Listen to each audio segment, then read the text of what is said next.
Good afternoon, team. Welcome to JTraedz TV, where we discuss all stock-related contents and much more. Guys, I do apologize for being out due to the storm that we recently had. We had to go to Texas to help a few family members out. We are back right now. So far, so good. So thank y'all for bearing with me. I am back, guys, back on the scene. So I know we're not going to have time to really jump into our economics and all of that. So what we're going to do is go ahead straight into our charts to see what the market has to offer us, guys. So let's get ready to rock and roll in 3, 2, 1. You know what time it is. Let's go.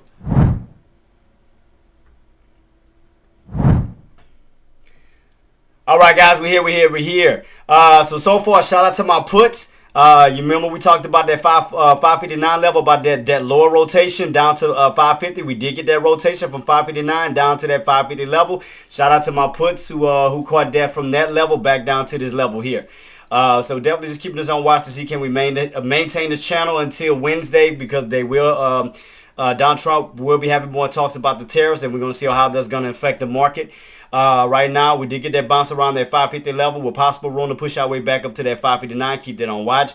We are starting to get a little bounce back after this little sell-off that we had started Wednesday going into this week here. So we're starting to get a little rebound basically off of this little trend line. We're starting to move our little way back up. So right now we're definitely on a little slow mover, but we'll see where we go from here. But you have to keep in mind that we did fall underneath that 559 area around 560, which will be resistance. Definitely keep that in mind. That area will be resistant because you have lost that floor. When we were on top of that floor, that's when you got those bounces. You can see right here across the board that we talked about last week. When you bounce right here. You stayed in this range of 559 to 570 level. Now that we didn't crack that level from 559, now down to 550. So right now we're in the lower range instead of being in the upper range. So definitely keep that on watch to see where we go from here. But yeah, guys, definitely keep it on watch. I just got back, man. But thank y'all so much for joining me, man. And again, I apologize. We had to go tend to some family members and everything. But we good to go, guys. So far, so good. Can't complain, man. Glad to be back. So how the minute my puts took a swing from 559 Friday all the way to today, around that 550 to 540 level. How many my puts took that opportunity? If y'all did, shout out to y'all. But we did call it out. We said that we cracked that 559. You had room to fall all the way down to that 550 level. We did get a little crack below that down to 556, but we wound up retaining 550, staying within this range. So here you go. So shout out to y'all. Shout out. Y'all did catch it. So how's everybody looking so far as the setup? I had a nice one-on-one session this week, man. Definitely had a blast with that. Again, guys, if y'all want to do any one-on-one sessions, man, definitely feel free to go to my Patreon, sign up for the one-on-one sessions where we will have, little, talks and little breakdowns about the market. How's the market looking? How we're gonna go forward into the, the market setup.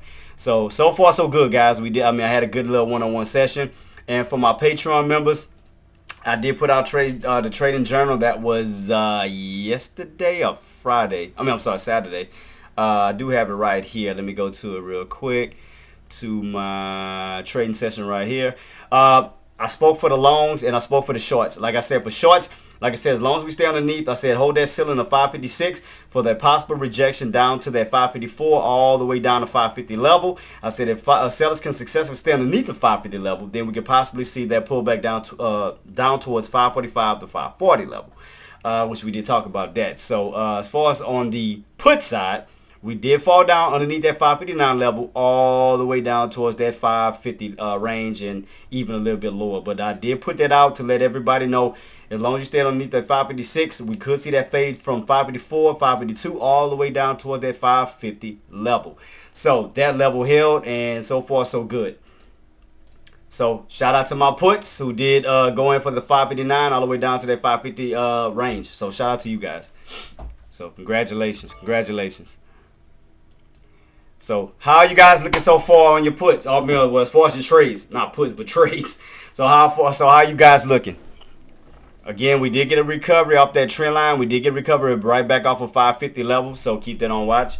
So we did get that little recovery off of those areas there. So we are still in the bottom range of this channel. As long as you can hold that 550 level, you do have room to possibly push your way back up towards that 559 level, which is your mid area. So, excuse me, definitely keep that on watch. So far so good. Can't complain. Can't complain.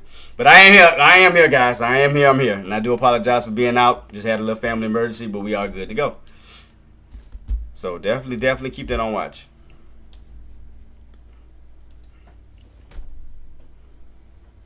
Is my music? Yes. And I apologize about the music not on. So we'll see on, like I said, the main thing to work and focus on is really Wednesday, because that's when the talks of the tariffs will be reannounced again by Donald Trump. That will be on Wednesday, April 2nd. That will be in talks of the tariffs as far as the automotives and so forth. Let me see what CNBC said, if they said anything extra. Let me go to it real quick. As far as CNBC, they said that S&P's 500 slides to lowest level since September as stocks sell off before a tariff rollout, which will be, guys, April 2nd. That will be Wednesday. So keep that, like I said, keep that in mind. Definitely keep that in mind. So from that point, we may get a little bounce back up towards the upside before the talks of the tariffs. But do keep in mind that once that does come out, we may see some more pullback coming. So keep that on watch, where we may start hitting those resistance and then fade on back on down. Depends on what comes out on how the market is going to react to those talks of the tariffs. So right now, you're definitely just catching a rebound, catching a pullback bounce. So definitely keep that on watch. You are still holding above that 550 range. We have not yet cracked the 550 level. If we do crack that 550 level, do keep in mind that we could possibly pull back down to 545 to that 540 level. Keep that on mind. Keep that in mind. So right here, guys, from that channel that we were in before, 570. 559, we was in this range, then we wound up cracking and falling this way. As I told y'all, guys, we may, instead of seeing an upper rotation above that price point, we could possibly see a lower rotation below that price point. So right here, you can clearly see right across the board, you had an inverted cup and handle pattern. You can see right here where we rotated on the upside from that 559 level, then right back to it. And now you can see we cracked it, rotating underneath it with room to possibly run back up to it towards the upside. So definitely keep that in mind. So how you guys doing so far, man? How's you guys trading so far? Any trades? Any did y'all make any plays today? Are y'all sitting in your hands still waiting on the next opportunity? Like I said, as long as you still hold that 550 level, right now we back above 552 with room to possibly run back up towards that 559 in due time. And do keep in mind that we do have that trend line that's lined up right in around that area. So definitely keep that on watch around 559, 560 level. But you do have room from that 550 level to bounce and rotate your way back up towards that 559 for a retest. But yeah, I had an awesome time over the weekend, man, for the one-on-one session, man. It was definitely had fun. Definitely had a great time. Definitely had a blast on that, man. But shout out to everybody. So right now we're definitely still downtrending. Like I said, we hit that downtrend, pull right back down to this trend line here for possible bounce back up towards the upside. Keep that on watch. We'll see how we'll go after the lunch hours set up. But right now it looks like it wants to possibly uptrend. I mean, that's the way it looked like. It wants to, after this bounce, that it wants to try to move its way back up towards the upside. But we're gonna keep it on watch. Watch these key levels. Because right now you are back underneath that 552.60 level. That was that pre-market after hours area right here where you ran up, got rejected, ran up, got rejected. So right here we're back at that same key level around that 552.60 level. Again, if buyers hold and get back above that 552.60 level, we do have room to push our way back up to 555, back up towards these areas here, towards that midpoint area. However, if you do lose that 552.60 level, you do have room to fall back down towards that 550 mark. So definitely keep that on watch. We will be having a lot of economic data coming out this week as well, guys. I know I didn't go over it. Let me see if I can bring up my chart from my Patreon of upcoming economic calendars that is going to be presented. Today we have the Chicago barometers for sure. So let me go to the where is it at? So as far as what I had, what I posted for the weekend, guys, I mean, you can clearly see we have a lot of economic data coming out. PMI 745. What's up, boss? What's up, boss? AM wet tariff Thursday jobless 630 Friday no end farm 630 JPound 900. Yeah. Yep, I got it right here, boss. Got it right here lined up. Right here on my economic calendar that I did post it for the patrons. Yeah, so I do have that. So we do have a lot of economic calendars coming up. You know, from Tuesdays you have the global PMI data. You have that. You have the ISM manufacturing and prices. That's going to be at 10, and also the job openings. We have that. That's tomorrow. Wednesday we have the ADP non-farm employment. That's going to be at 8:15. Crude oil inventories at 10:30. Every one-time tariff is mentioned, you take a shot, all right? Yeah, that's what I was mentioning too before, Hustle. That you may see a little bit of upside before the before Wednesday hits. So we may, if those buys do step in a day between today and tomorrow, we do have room to move our way back up. But they have to realize that 559 level where it's not going to be support. Success. By the news you say. Yeah, so in other words, they do have room to move up towards the upside to get that bounce, but they have to keep in mind that 559 level is no longer support. That now that area is going to be resistance until we break back above it. And the main thing that we're going to be looking out for is going to be Friday. It's going to be the non-farm payroll data. That's going to be at 8:30, and then we're going to have Jerome Powell speaking at 11:25. That's going to be Friday. That's going to be April 4th. So that's going to be like the main things to watch. But as of now, we're still within this channel. We're still within this frame here, boss, because we did recover 550, but we're underneath that 559 level. Now that's going to go from support to now resistance. Because as I mentioned, when we were on top of that price point, we stayed in this channel 559, 570. I mean, you can see the rotations where you stayed at 559 floor and had that 570 ceiling until we got that break above that channel and ran up towards that 576 to 577. Then came right back in that channel. And we wind up cracking that floor Friday at 559 back down towards 550. And that is something that I did put in the Patreon. So I did mention that. As long as we stayed underneath that 556 level, you have room to move down to 554, 552, down towards that 550 level. And therefore, you got that lower rotation from 559 now this way. So instead of being on the upper portion of the channel, now we at the lower portion of the channel. So now that 559 is no longer support. Now that bad boy is going to be resistance where you could rotate back up towards 559, but will be now resistance instead of support.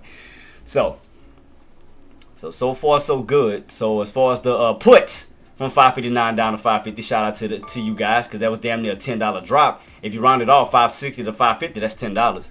So shout out to you guys. I was also looking at Apple because Apple was the only one that was in green today. So I did see this U-shaped pattern where it looked like Apple was still holding up, while everything else is still kind of trying to navigate its way.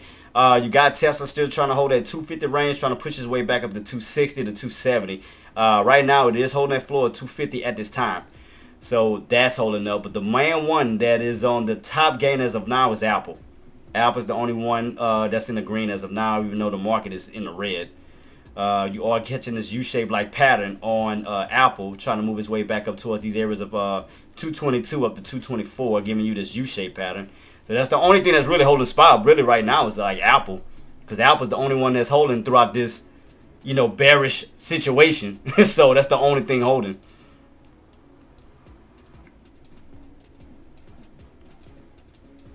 So right now, as far as SPY, like I said, fell from 559 down to 550, trying to rotate his way back up. So as of now, I mean, buyers do have the opportunity to push back up towards the upside before that tariffs data come out, before Donald Trump speaks, that will possibly cause, either fear or a possible push, whether he's going to, continue on with the tariffs or if he may pause it. But only time will tell by April 2nd. So till then, buyers may try to step in and try to take advantage of this opportunity to try to go back up before that comes out. So we already know the fear. It's going to be Wednesday, April 2nd. We know that for sure. We know that for sure.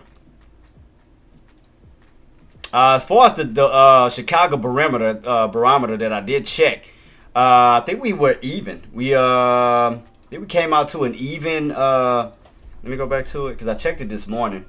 If I'm not mistaken, let me see. Chicago business. Yeah, because I think the forecast, I think we met the, well, we kind of even out on expectations. Let me double check, make sure I was correct on that. No, it actually went up, so it actually moved. Because at one point it was like, it was even. It was like right at 45.5, now it's at 47.6. So they must have updated it. Yeah, cause see how it was matching. I mean, we were even, but they must have updated it. So it's at 47.6. Okay. And that came out today. You can see right here, March 31st. That came out today. So that led to a little bit of bullishness in the market. So definitely keep this on watch. Room to possibly move our way back up towards that 559 level, almost the 560 range, where buyers could possibly still step in and push. So keep that on watch. But so far, that's all I see as of now. I mean, the only one that was in the green, like I said, as far as the my ladder was Apple was the only one that was up. Everything else was still in the negatives. Everything else was still negative. Like I said, Tesla's still trying to hold 250 level. If they can hold, again, you have room to push up towards 260 to 270 level to try to break out of this downtrend setup. Let me see. The video. What is that bad boy doing this time? Where we at right now as far as the video? Nvidia was still fading on down from that bad boy, from that 112 level, faded all the way down towards the 103 to 102 level. So still fading down on that one. Still no bounce back on that yet. Let me check out Meta real quick, because you remember 112 was the level Friday we were supposed to hold for Nvidia for that possible move, but you got rejected and fell back down. Same thing with Meta. Like I said, everything is still negative. Like everything is still looking weak other than Apple. Apple's the only one holding. Apple's the only one that's going up at this time. Excuse me. Yeah. Apple's the only one. It's the only one that I do see, guys, that's still holding. What, room to possibly still push up towards that 222 to 224 level. But yeah, so definitely just keep it on watch to see where we go from here, guys. Just definitely see. You know, those buyers will try to take advantage of, you know, today and tomorrow before that, you know, the tariff news come out to see if they're going to try to push back up towards the upside. But like I said, if it is, you know, if that news comes out negative, I'm just telling you with the possibility that we could get a hard rejection right around that 559 to 560 level for that move right back on down towards 550, because I do still see 540 in works if, you know, we do get that major pullback. So I do see that in works still. And I'm gonna show you why, because I was going over, I was talking about it in my one-on-one setup not too long ago, where I still think that if everything comes out negative still, that we could still see some possible pullbacks towards that 540 range, because you kind of see the whole setup now. You're still in this downtrend setup on SPY, still in this downtrend setup, trying to hold above that 550 to 552 level, still trying to hold on these floors. But if we do crack this 550 level, guys, you do have room to possibly fall back down towards that 540 range, which would be around right here. So you can see right here from 565, got a nice little move on down to 552, which you came down into these low areas of 540 range right around here. So even if you flip your chart upside down, you can kind of still see in a sense of where puts have the strongest resistance at, and that's going to be around roughly around 540. So even if I move, make a duplicate copy of this, let's see, 540, yeah, 540 range. You can see right here where your puts had that strong resistance, where those buys got those bounces, that was around 540, and you're not too far from that level, because it almost looked like a two-legged pull-up setting up on your puts. So if we crack that 552.50, you do have room to fall back that way, which would put your puts towards that 540 level this way, because that means you're dumping on off, because you do have a nice little U-shaped pattern on the put side. You definitely have a nice U-shaped pattern still setting up on the put side, which is still dumping on off. So watching it, just keeping it on watch at this time. We'll see where we go from here.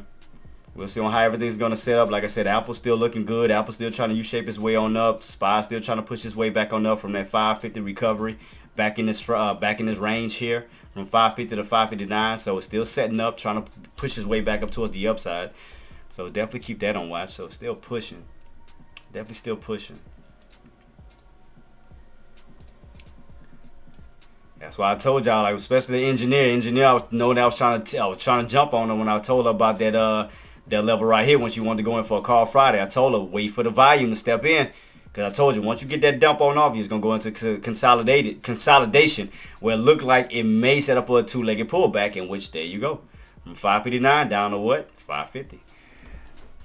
Like I said, well, all the way down to really 546, put you back in that 546 range.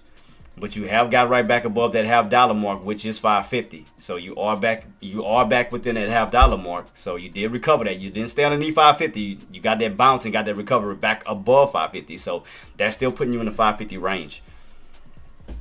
So as of now, you do have room to possibly push your way back up towards that midpoint area. So you go back a little bit, you can see when we were in that range. You can see right here from 559 down to 550. From that 550 bounce back up to what? 559. When you got back on top of it, utilized that area for support and ran up to 570.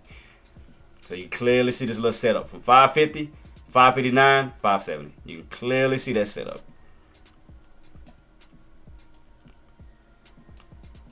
So now y'all can kind of get an idea where the buyers are trying to go. So right now it's still looking good, still trying to push. So again, as long as that tariff talk is not involved right now, buyers are gonna try to take advantage of this opportunity before Wednesday. So they could try to push back up towards the upside. So keep that on watch to see where we go from here. Because right now we are at 554. So next key level we know 555 to 556. Back up towards these areas here. So definitely keep that on watch to see where we go from here, team. Keep it on watch. So Hustle, what you thinking, boss? What's your game plan? So what are you thinking from this point? I still think that you have room to rotate from that 550 up to that 559 level. From this, like I said, this recovery for that move to run back up to retest that. I still think so, boss. Patience for now. Yeah, so I mean that's what I'm thinking, and based off the past, I think that's what the buyers may be trying to do. You know, from that 550 level, like right here, that was March 13th, where you can go from that 550 range right back up towards that 559 range. So I'm thinking that's what they're trying to set up to do this way, where they're trying to go from 550 back up to retest that 559. So I think that's what they're trying to do, boss.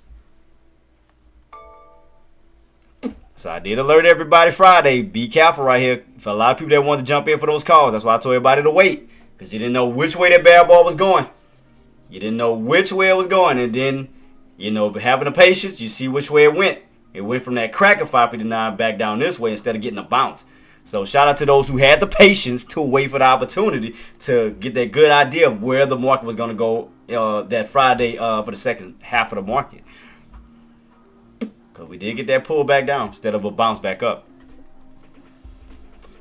So shout out to y'all.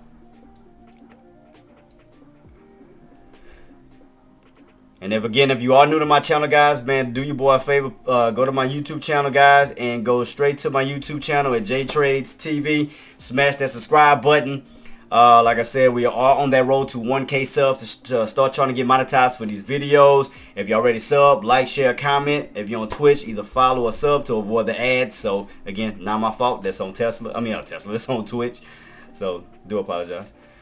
But yeah, appreciate you for the support, guys. Appreciate you. And like I said, I had a blast with the one-on-one last week. We had a great time. Went over some talking points.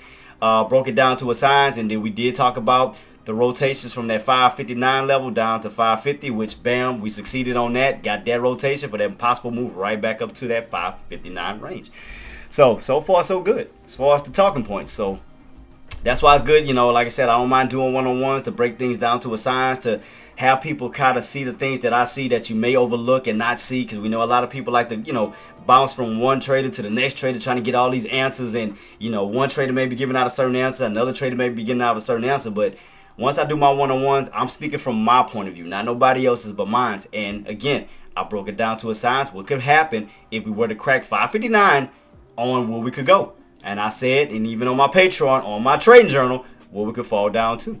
So I did break that down to a science. For my Patreon members who did get the journal, y'all read it. Y'all know already what I said. So again, as I stated on puts, right here.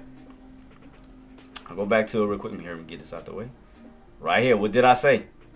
I said on the journal, I say for puts, stay underneath that 556 for that possible rejection and push back down towards 554, 552 down to 550 level. I said if buyers can crack the 550 level, then we can see a further pullback down towards that 545 to 540. So far, we did complete this area here from 556 all the way down to 550 level. So that for puts did win that opportunity from 559 back down this way. So shout out to my puts who did take that opportunity, went in for a swing trade. Shout out to y'all.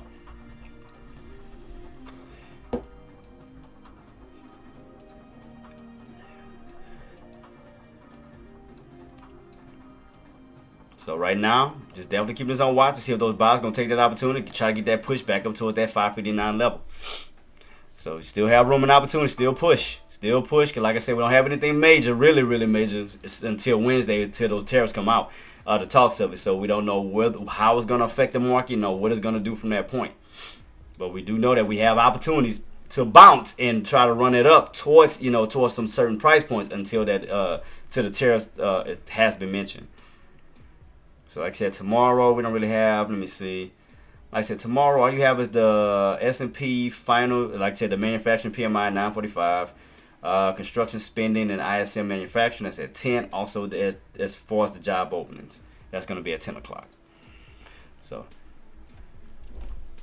like I said, I mean, again, if y'all took heed to my my alert and took that move on down, shout out to y'all. If y'all didn't, I mean, wait for another opportunity. But I did alert it.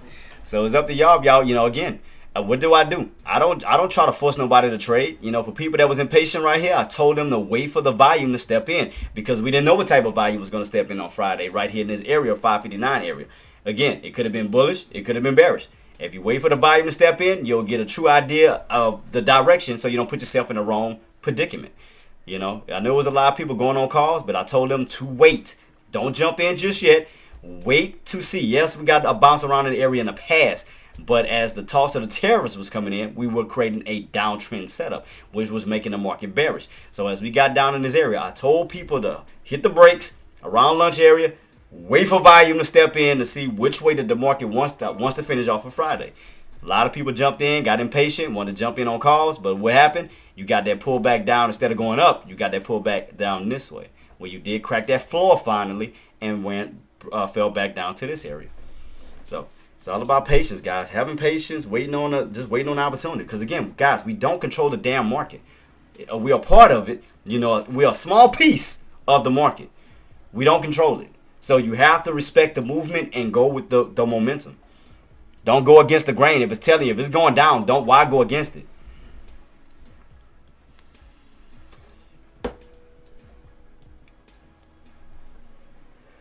But shout out to my puts who did initiate that, who took out the opportunity for that floor crack, for that movement all the way back down towards that level of 550 to 546. Shout out to y'all.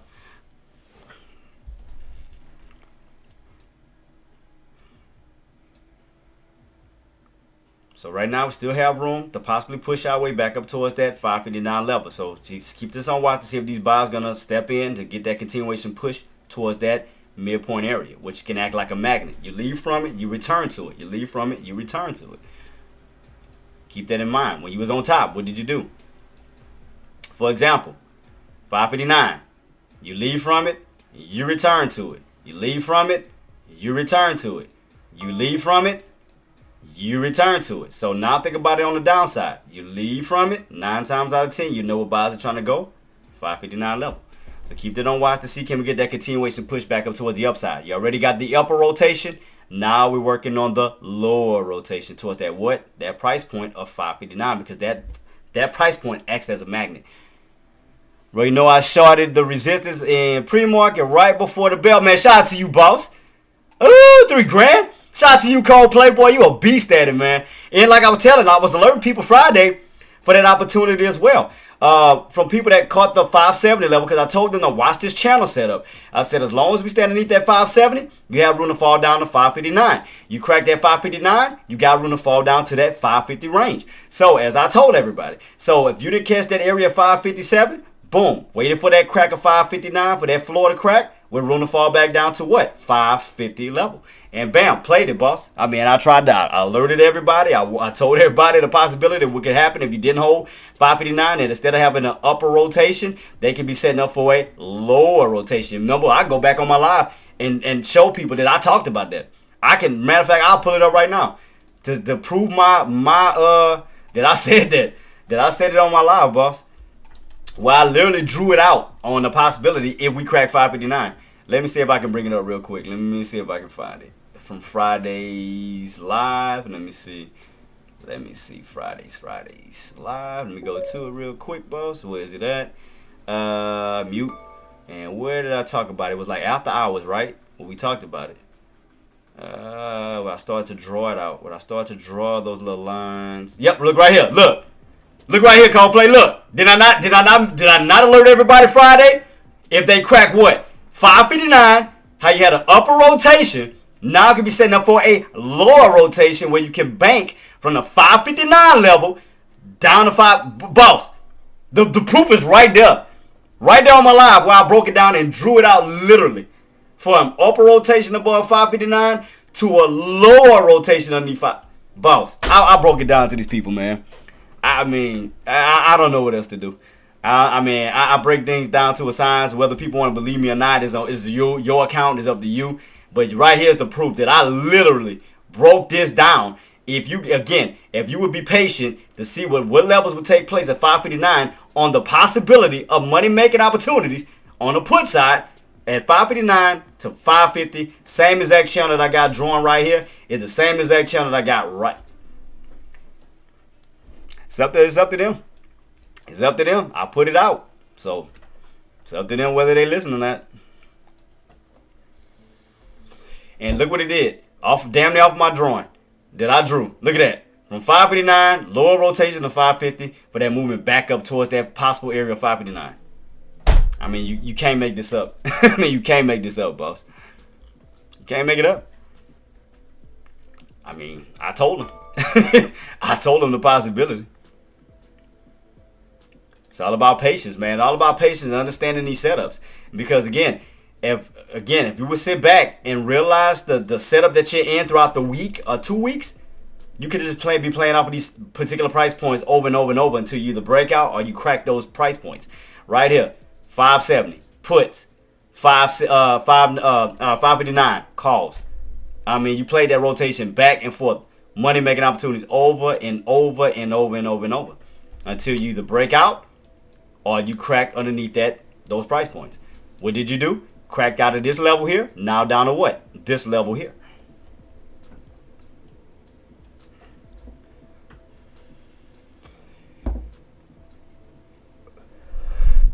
Let me watch my let me see my 180 chart. Let me see 180. What price point that I was watching in particular was what? 552. So yeah, I'm still keeping my eyes peeled at this 552 level because that's holding. I'll show y'all real quick. So I was watching this level here, 552, right here. So I was watching this level to see if it was going to see a red to green move, which we did. So we did have that lower shadow bias, did push the body back right on top of this 552 level. Because you can see the range right here from that 552 up to that 577. You can clearly see that buying the uptrend. So you see you went from green to red right back down to those bottoms. So that's what I was watching the whole time too, to see if we was going to get those bottoms going to step in and hold that key level of 552 once again, where we can hold that floor for possible rotation and a movement back up this way. So Dell was keeping that on watch. So right now we are holding. I mean, we do have a green candle. We do have a red to green move transition where we could continue our way back up this way. But got to keep in mind that we're still on that downtrend setup at this time still. So we could be seeing a nice, from a green to red move, we could be seeing a red to green move back this way, where you come from those tops back down to these bottoms, from these bottoms trying to rotate your way back this way. So far, it look like it's holding as of now. So look like it's holding as of now. So you always got to put the piece of the puzzle together, guys. Like I said, as far as the 15-minute time frame, 30-minute time frame, I broke this down to a science. I said if we could not hold that 550 level, yes, we could possibly fall back down to this 540 range. But right now we held, which is keeping us in this range of 550 to 559 level here. So that's keeping us in this upper range. And if we go back a little bit, you can see where that rotation was created right here. From what? 559 to 550. From 550 back up to 559. You can see how that price point acted as support and resistance. When we were underneath 559, you can see how we got that rejection back down to 550. When we were above 559, you can see how we got that bounce up to 570. So you can clearly see the rotation in within that range, and you can see the opportunity and the room that we have to still push back up towards what? 559 to 560 level. So right now, so far so good as far as the still holding within this range, this channel, even despite that dump we just had on from last week. So like I said, shout out to my puts who did catch the 559 down to that 550 range. So shout out to y'all. Shout out to you guys for that. Who wasn't afraid, who was patient enough to wait for the right opportunities. Cause like I said, when I'm trying to tell you guys not to jump into a play at a certain time, I'm telling you this because I care about you guys. If I didn't give a shit, then I would let you do what the hell you want to do with your account. I wouldn't care. But when we got down after this dump on off right here, I told you guys just have a little bit of patience. Wait to see what volume would move in. Yes, this is an opportunity where you could bounce, but there's also an opportunity where you could crack and fall. Right here, I told you, wait for the volume to step in because we already knew from that Wednesday, we started to get a fade on down because of the fear of the tariffs and the inflation. So we were getting bearishness, not bullishness. So as we came down here, we didn't get the same effect that we got here before where we utilized that 559 to bounce repeatedly. You got to bounce, bounce, bounce. But that's when the market was bullish. You got to realize that once the Wednesday came out, talks of the tariffs, we wind up transitioning from bullish to bearishness. So we wind up creating more of an inverted cup and handle pattern that I also pointed out that we had here. We had a dome-like pattern. Remember, anytime you see a dome-like pattern, that's setting up for an upside-down cup, which could lead to more what? Bearishness. So you got an inverted cup and handle pattern that led to what? More bearishness. So you got to keep that in mind. You got to understand and respect these patterns on how they're setting up when they're talking to you and telling you right in front of your face on what it's doing. And like I said, respect the fact is, guys, I'll put out free information. I don't charge nobody nothing unless, again, the only time I charge is one-on-ones and things like that. But other than that, I'm putting out free information that I could be charging people that I don't. So respect the things that I do. I mean, I'm just saying, respect that, that I give a damn about you guys versus people that don't care about y'all. Stop taking that shit for granted and take heed to the things that I'm trying to do to help you guys out to better your situation.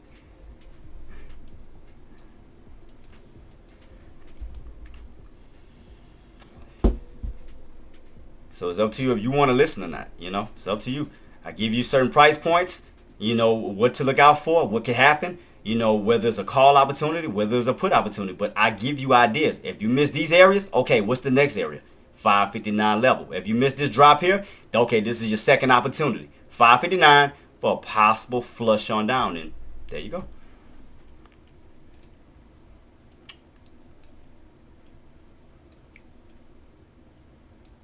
So shout out to Coldplay, shout out to Hustle and Flow, shout out to all you traders, man, who took advantage of those opportunities. Shout out to y'all. We got Coldplay with 3,800 on the spot. Shout out to you, boss.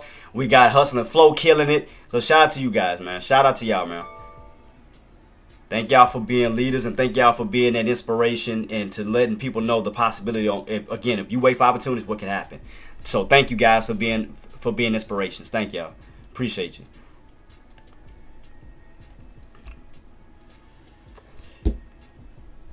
So keep this on watch, guys. We're still in this bullish type momentum right now. We're still uptrending at this moment. We're going to still possibly push up towards the upside. So right now, it's still bullish. Your indicators are setting up. Your 9 EMAs now back above. You have an indicator crossover, now crossing over towards the upside, which is indicating bullishness. You're above the VWAP with possible room to still push up towards this range here. So just keep it on watch to see if those buyers are going to still step in.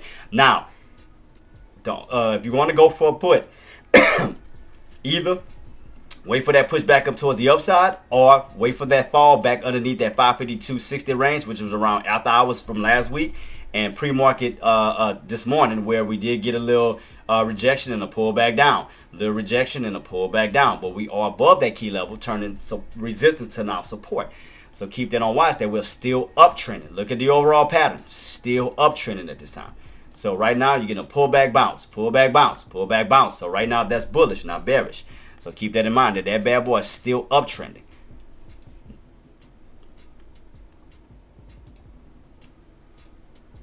I mean, will we have a little bit of pullback? Yes. But watch this level to see on how the market is going to react as we pull back down towards this level.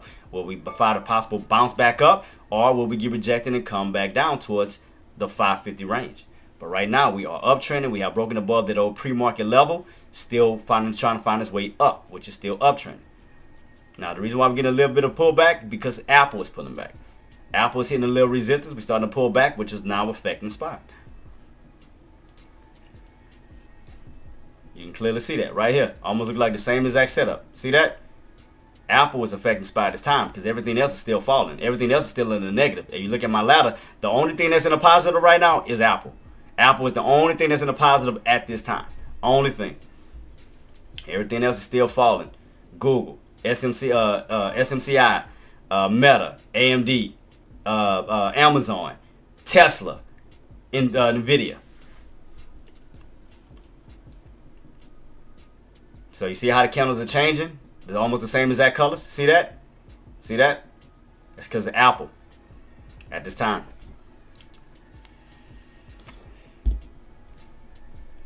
So still keeping it on watch. See where we go. Deck, what's up, boss? Hope you're having a blessed one, man. Thank you so much for joining me, boss. Thank you, thank you, thank you. Appreciate you, appreciate you. Yeah, so that's what I'm saying too. I expect I expect a little rejection, like a hard rejection, right around that 559 level. That, I mean, because again, we are still in that range. So again, if we go back, like I stated before, right here was your old range. You fell underneath that 559. You got that nice dump on off the 550. From 550 back up to 559. So again, 559. You got to remember that's no longer a floor. That's a ceiling. So if we hit that level, do expect a possible pullback from that level of 559 because again, you're reversing that price point. It's no longer support. Now we're doing what? It's going to be now what? Resistance because you're underneath it. So keep that on watch. You do have room to run up to it, but we don't know if we're going to break out yet. But you have to keep in mind that that area can be a possible strong resistance psychologically. So you can go from these bottoms back up to these tops, stay within this range until the market makes a decision whether it wants to break back above 559 or retest that 550 and crack. But you do have room to push her up to this level to either break out or get rejected and come right back on down. So keep that in mind. So definitely keep that on watch, guys. Definitely keep it on watch.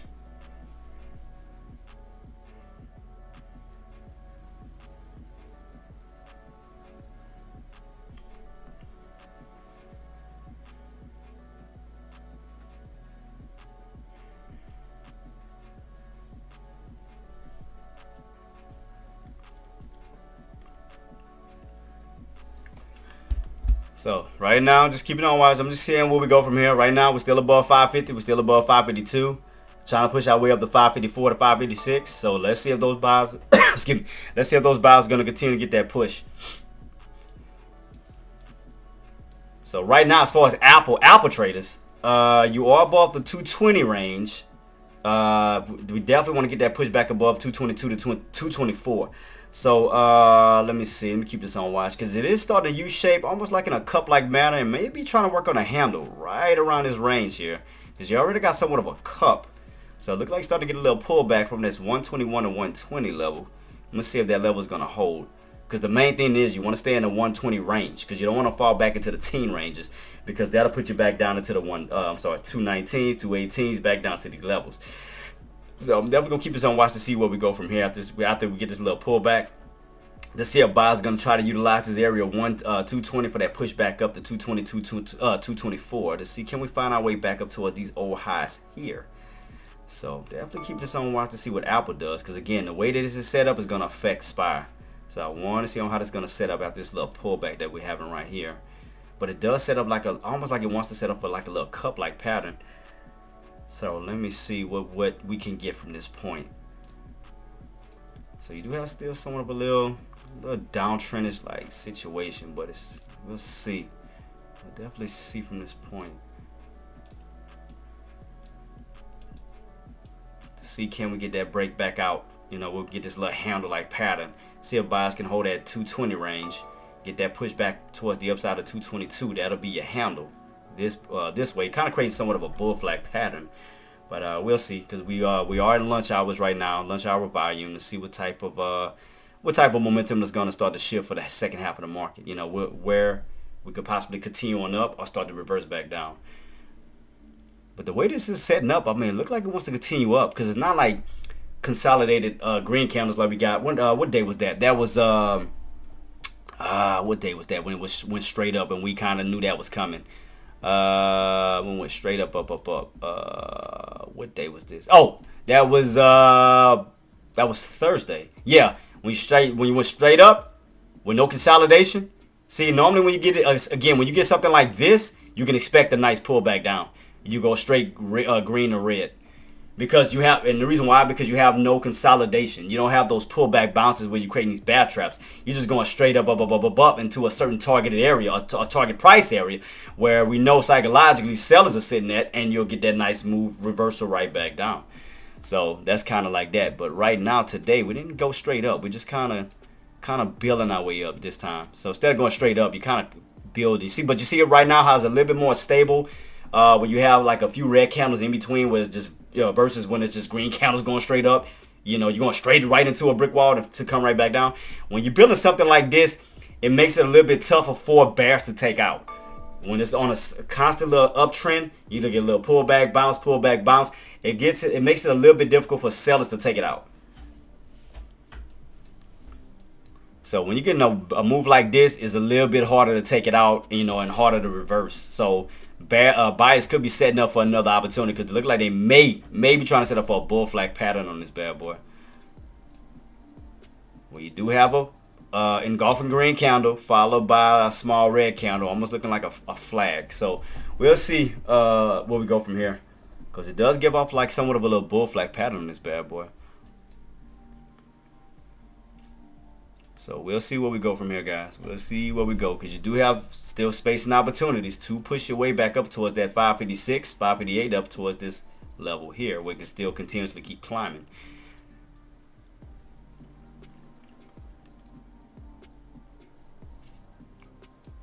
So I definitely want to see, can we get that continuation push, and then we may start to get that reversal back down later on, because you got to remember 559 is going to be a strong resistance level because you're underneath it. So which would keep us in this range until, again, you either break back above 559 or crack 550 and go down to even lower levels. Now, if we crack 550, you do have room to possibly fall back down towards that 540 range.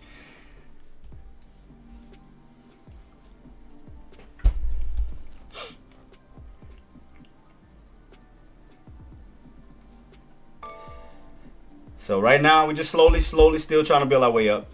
Like I said, look at Apple.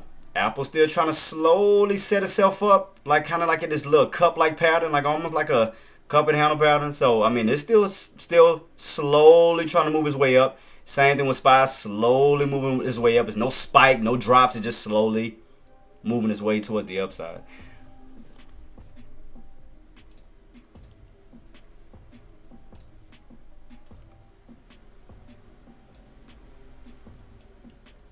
All right, guys, let's see where we go from here, because it's about to be, what, 1 o'clock? So right now, as far as the 180 chart, I mean, you're still looking good, because you are still above that 552 level based off of this. So you are closing above a certain price point that we needed to stay above. So that's representing a little bit of bullishness right here. See where this old bounce happened at right here?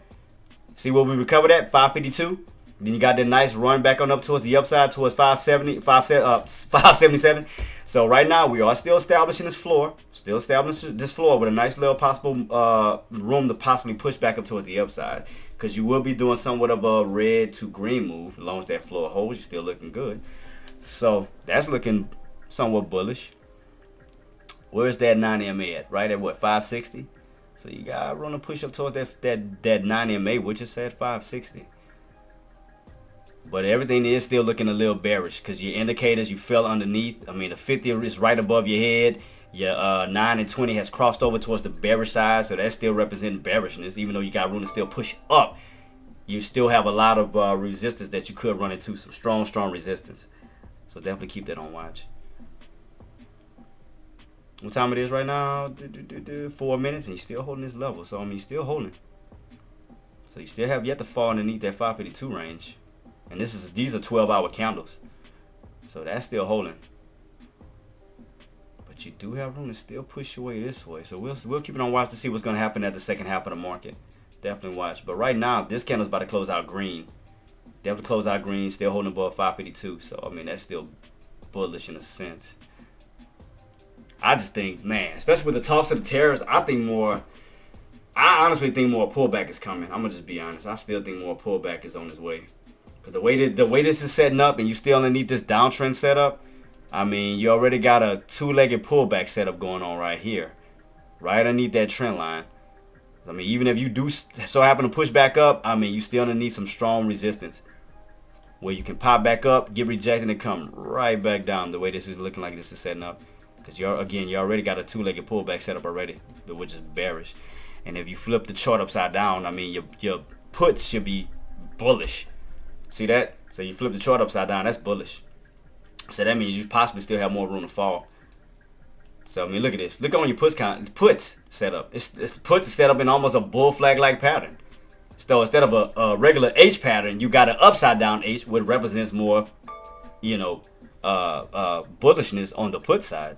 So you could be setting up for this big bull flag pattern on the puts, which should lead to a H pattern on the calls. So we flip the other way, the normal way. That should be an upside. It should be a regular H on the call side, which there you go. H pattern. See that?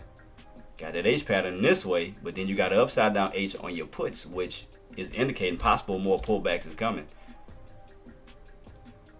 Because all the puts we need to do is crack around that 552.50 level to put you back in this range to 552 to 540, which would be up here in this range here. And look how the way your puts is setting up, almost like a U-shaped like pattern, where that bad boy is trying to pull the market back down towards these areas. Because I still see 540. I still see 540. I still see that 540 because you're going on this two-legged pull up while your calls are doing a two-legged pull back. So doing the total opposite, where it look like you do got room for puts to still, hit these levels, while SPY still has room to possibly fall still. Because that's all they would have to do. The puts, so all they would have to do is crack that 552. Because you can see right here what's stopping you. It's 552. They can crack that key level. You got more room to fall back down towards 540, which would put you towards these areas here. I mean, look how the way that the puts is setting up. I mean, that bad boy looks bullish. It looks totally look bullish while the calls looks bearish. Flip it back the normal way. Look at this. Doing the total opposite. So I'm watching these key levels. Because, again, you crack that 52, you definitely falling back this way. And, I mean, look where your lows is at. From what? 565 back down to what? 540 to 538-ish level. Right here down towards these lows. Because if you stay, again, they get that crack underneath 552. Got room to fall back this way. Towards these old lows. And that will be around 540, 538. Because this damn thing is still downtrending. I mean, it's still not looking good. It's still looking weak as hell. It's looking weak. But we'll see. We'll see. Everything's still pointing bearish. Still pointing bearish. Still look like more downside could possibly come out. Because the only thing that's green as far as the market is Apple. Everything else is red. I mean, as far as your ETFs, SQQQ is in the lead. UVXY, VIX. I mean, everything else is that's normally negative is in the green. And everything that's normally positive is in the red. Your TQQQs, QQQs, everything is red. Only thing that's green is QQQ. That's all bearish ETFs. So yeah, so that's what it looked like. Yep, so the market still look like it's in fear. Still look like it's in fear. Still don't look good. Because the only way that buyers can reverse this setup is if you get that break back above that 559, putting you back in that range of 559 to 570. Because in due time, you'll find a way to break out of that downtrend setup. But look where you at. You still got all this room. You still got that downtrend right in front of you. You still got a strong resistance right in front of you, 559, that you still have yet to even test. It just still looks weak. Now, the only thing that we can do from this point, the only thing that we can lean on at this point is watching that 550 level. Watching that 550 level. That's the only thing at this moment you got throughout this bearish situation. And something that I was looking at too. Hold up, guys. It was something else I was looking at. What was it? My 5-year chart that kind of indicated a little bit more of a possible pullback coming. Let me bring it up real quick because I was doing a lot of research over the weekend. Let's see. Yeah, see, you're underneath on the 5 year chart. You're underneath the 50. You're underneath the 13. So as I was having my one-on-one session, and I broke this down, throughout 2023, 2024, we stayed above those areas as far as the indicators. What it was after we had that cup and handle pattern, once we fell underneath that 480, I mean, we stayed on top of these particular trend lines, indicators, 50 and a 13, where we had this 2 year uptrend. Now look what we're doing. We didn't crack the 13. We didn't crack the 50. And look at all this space right here. Look at this. Look at all this open space between those indicators down to that indicator, that 200-day moving average. See that? And look, the room that you have, room to come back down to, 540. See that? See we had this bounce at 540. Look where you at. Well, you could possibly still pull down to what? 540. Would you happen to know how I can reverse my chart? Well, normally what you do, JG, is just put a minus sign. That's normally what all I have to do on my charts. Like right here where I got SPY at, all I do is put a minus sign in front of it, and then normally, like on here, it flips it. So if I put a minus sign in front of it, hit enter, it'll flip the chart. See that? It'll flip it from a downward standpoint. So I mean, maybe yours work like that. Check it out to see if that works, boss. Put the minus sign in front of it, and hit enter to see if it's gonna flip it. And then once you take that off and go back to put the normal way, it flips it back up. See that? That's all it does.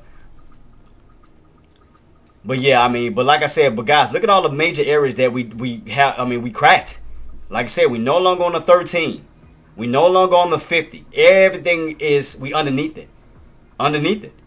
From, those indicators back down to the 200-day moving average. Look at all the space you have to possibly fall this way. And look what area you could possibly hit would be 480. That'll be that old breakout that we broke out of in 2023, 2024, when we had a cup and handle pattern breakout. So look how much room you have to fall if the fear continues. If that fear continues and you crack 540, look how much room you have to fall back down to this trend line right here. That'll put you down to 520. That'll put you down to 500, even down towards that 480.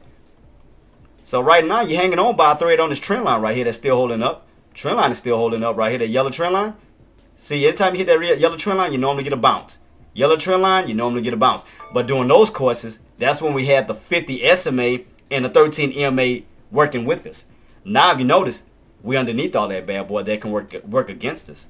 So that's the only thing that's just, man, due to the fear of, the tariffs and everything, we're just seeing a lot of weakness instead of a lot of strength. And this is on a 5-year chart. I think, let me go to 6 months. 6 months. 6 months ain't even no better. I mean, because you're underneath the 50, you're underneath the 200-day moving average, you're underneath the 13 EMA. I mean, it's just free falling, guys, from this point right now. It's not looking good. Then you got an H pattern even on your 6-month chart. That's not even bullish. That's bearish. I mean, I'm trying to stay as positive as I can, but with the toss of the tariffs and inflation, I mean, it's just getting worse and worse. Because you'll have to reclaim a lot of levels. I mean, we underneath all indicators, guys. On the 6 month and the 5 year. The only thing that you have on the 5 year is the 200-day moving average. You go back to a 5 year, the only thing you have left is that 200. That's it for right now. So we go back to a 5 year. Look at the only thing you have left. 200 all the way back this way. So that's what I'm saying. Like, we will have to have a hell of a bullish movement to get us back above the 50, to get us back to 13 EMA, where we can continue the uptrend. But right now, it's just, man, we're in a tough area right now, guys. I'm just being honest. We are. We're in a tough position right now. Between the 540, 560s. Because look where we at. You have not yet to get back above 560. You have yet to crack 540, which is putting you somewhat in the $20 range in between this area here. Because we have yet to pull back to 540 yet, but we lost 560. So you like in this little $20 range right now. So it's gonna be tough. Like it just all depends on what comes out. That's the only thing I can say, guys. Cause what'll make the matters worse, if we stay underneath 560, that's the second shoulder. Cause you already got a shoulder right here at 560. 560 shoulder. Then you got a head all the way up to that 610-ish level. Then right back underneath what? 560. That'll be a right shoulder. So, man, It's just a tough area. I mean, it is. It's just. I mean, look at this. It's just tough, man. I don't. It's just like. It's like we lost all the areas that was once bullish. It's like we have. I'm just being honest. Oops, I didn't hit that button. I'm just being totally honest with you guys, man. I mean, I'm not trying to even spit bullshit. Like, I'm just being honest with what I see. Because I see right here, 560. I see a left shoulder. Then I see a head up here. Then you come back underneath what? Same area, 560, damn near a right shoulder. Because if you lose 560, which you already have lost 560, you have room to fall back down to what? 540. Because look where your bounce is at. 540. You lose that, now you'll be losing that trend line for a pull back down this way, which you'll be hitting 520, down to 500, to even back down to this old breakout level from 2022, which will be at what? 480. That'll bring you all the way back down to this range, to this old cup and handle pattern we broke out of right there. That'll bring you all the way back down this way. Man, that is crazy. Yeah, this is insane. Like, it's crazy. It's crazy. Because I know how much y'all want bullishness. Trust me. I know how much y'all want it. But, I mean, look what the market is doing. I mean, look at the range that we in. 540, possible support area. 560, resistance area. Now, damn near creating a second shoulder. Almost a head and shoulders pattern. Almost damn near a head and shoulders pattern. Because, again, you crack that trend line right here that's holding you up. Next movement is 540. 540. I mean, it's insane, guys. It's insane. It's definitely insane to watch this. It's crazy to watch this. It's definitely insane. We got AK. Well, like I said, from this point, yeah, we look at it from that 15-minute time frame. Coldplay. AK, we in this range here. We in this range of 550 to 559. I went back to it on my 15-minute time frame right here. I say, yeah, right now, we'll be in this range right here. 559, 550. That'll be your floor, 550. From 550 level, you do have room to squeeze back up to what? 559, because your 559 is like a magnet. So if you notice that, as I was talking about it on my one-on-one for the weekend, every single time, that 559 is like a magnet. You leave from it, you return to it. You leave from it, you return to it. You leave from it, you return to it. So now we have to look at it on the downward side. You leave from it, where buyers are trying to go. 559, because they're going off of that lower channel, that bottom, trying to rotate their way back up to what? 559. So we take that channel from in the past, look at the rotation. 550 to 5 what? 59. Where 559 acted as support and resistance. Because where you went underneath it, it acted as resistance as you got rejected and fell back down to what? 550. Now when you were on top of 559, it acted as support when you went from 559 to what? 570, which kept you in what? This range. 559, 570. 559, 570 until you did what? Broke above 570 and went for that higher push towards 557, 556, 557. So all we're doing now is rotating from the bottom portion of that channel back up to what? 559, which is going to put you in that area of what? That downtrend setup. So there you go. It's all about reading these setups, guys. Reading these rotations, man. All the market does, guys, is freaking rotate. Back and forth. Back and forth. Just like I said, like I said, had we would have been paying close attention just to this range, you could have been making money on the calls and the puts. Think about it. 559, calls. 559, calls. 559, calls. 570, puts. 570, puts. 570, puts. 570, puts. All you do now is just take the same situation here. 550, calls. Possible put opportunity. Where? 559. Because where are buyers trying to go? Play the rotation. 550, 559. You know where buyers are trying to go. Once they recover 550, where do you think they're trying to go back up to? That yellow damn line, right? 550, that acts like a damn magnet. It's like, it's not complicated. 550 to 550 freaking 9. It's like right there.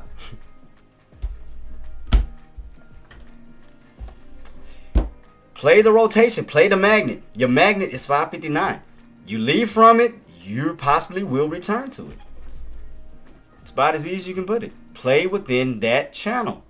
570, 559, 550. You playing within this channel. Tops, mids, bottoms. Now that you done recover the bottoms, where they're trying to go up to? The midpoint area of what? 559, 560 range.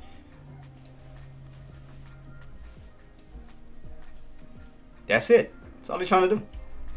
Apple still looking good. Still holding 220. So let's see, can we get this little breakout above that level? What is this? Is that 220? What is it, almost 221-ish level? It almost look like it wants to set up for a cup and handle pattern. So if Apple can get that squeeze and that push, that will contribute to help Inspire 2 as well. So if that bad boy get that squeeze up to 222, that'll help push Spy up to 556.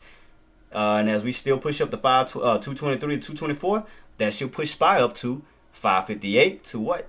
559. Because as long as that bad boy try to push up to its highs, it's going to try to help Spy push up to its highs. So pay close attention. Where's that area that buyers are trying to go to on Apple? 524. What is that area that buyers are trying to go to on SPY? 559. So as I stated, as we can go up to 222, that should be trying to get us to 556. As we try to push up to 523 to 224, that should be trying to push us up to 558, 559 level. Because that's the only one, like I said, that's in green today, is Apple. Everything else is still in red. Tesla is above that, 250 level, so that's still trying to hold that bottom. So as far as, that's not, I'm sorry. Let me go to Tesla, where you at? So right now, Tesla's recovered from that 250 level, trying to push its way up to 260. Because right now, you're in the $10 range. So with Tesla, 250 to 260, you in that range. So if we do this for Tesla, you'll be in 250, 255, 260 range. So we'll take the bottoms, 250, make a duplicate copy to 260. That'll be your tops as of now until you break above 260, because you're going from one price range to the next. So you take that bad boy, go to bam, and then you put your mid area for 255 for Tesla. That'll be your midpoint area, because that should have dollar mark right around here. There you go. Bam. There go your channel. 250, 255, 260. So there you go. There go your setup for Tesla. Easy, easy, easy. Because right here you can see where your breakout was at. 260. And again, it's no longer support. What is 260 now? Resistance. Because you're underneath it. See, when you was on top of 260, you bounced. But now, support has turned to what? Resistance. And look what's lining up with that 260. That trend line. Downtrend. So, now y'all got it, man. Y'all got this, man. Y'all got this. It's not hard at all to figure this out. Y'all got this.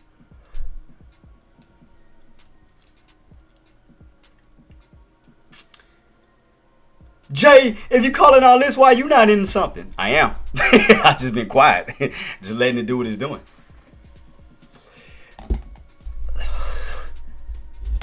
Not doing too much, because what contract I got? I got for the 25th. I kind of went a little further out, so I know it's not gonna have a lot of volume. But if everything go according to plan, then I mean it'll be a nice move up to the upside. So right now I'm just letting my I'll show y'all shit. I'll show y'all. What's up, T? T Dubs? Nah, I won again. 559. I told you. Friday 559. Can we do what? Rotate the what? Do I need to bring up my live? I told you. I told you. From that 559, instead of rotating to the top, you go rotate what? To the bottoms. I told you, T. I even put it in my Patreon. I did. I warned everybody. I gave out a trading journal over the weekend. I told everybody what to look out for.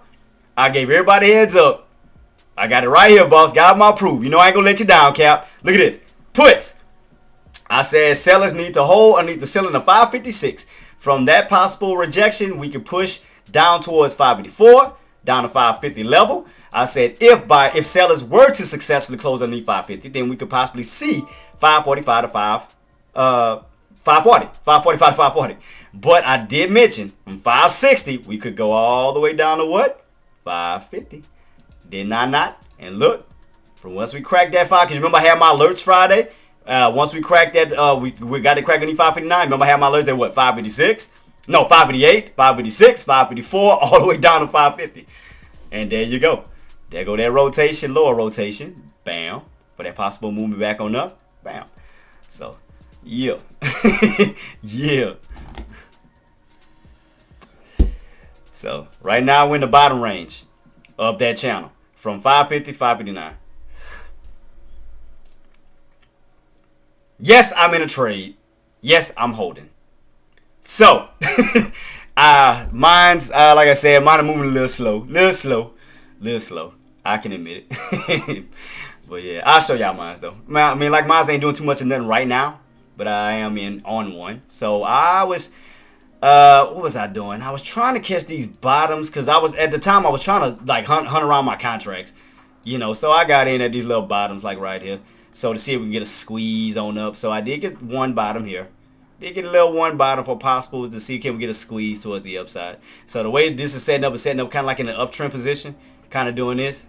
So I did get in the bottoms for possible to squeeze this way. Well, I can take a little, little bit. And mine is dated for the 25th. So yeah, I did that. So yeah, I did that.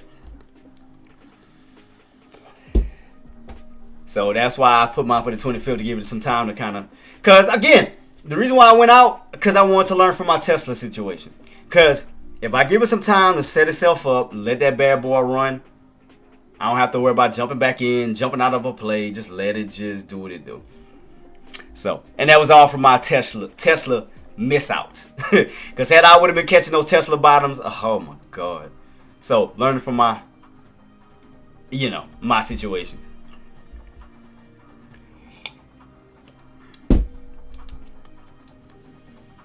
So I'm just giving it some time to just move around.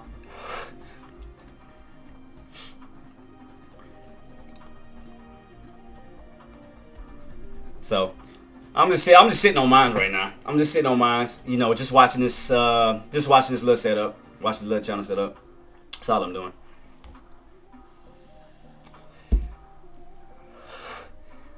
Now I didn't catch the absolute bottoms because again I wasn't in the contract. I was still hunting everything down before. I could catch this crap. I could have been even lower, but I did get the 52 level. I did get around the 52 level. Now, the reason why I got around 52 level is because I was watching to see, based off of my 180 chart, because now we got the new candle in, it was to see if that 52 level, so I'm just trying to give it some time to see if that floor level holds. Well, we can do a nice red to green and start to move our way back this way. So I'm giving it time. That's why I got my contract set up for the 25th. Just to give it a little bit of time to, navigate this way to see can we get that nice little bounce back up towards, some resistance and stuff. So that's all I'm doing. Giving it some time. Giving it some time to move around. Because I'm not going to go for a put just yet until we hit around some tough areas, like around 589, 560, where I can play the rotation back down. So I did, play the call for the possible move up towards 559, and then I'm gonna look around 559 level. Cause all I want to do is, like I said, we stay in this range. I'm gonna try to play the range as much as possible. I'm gonna play the range as much as possible. So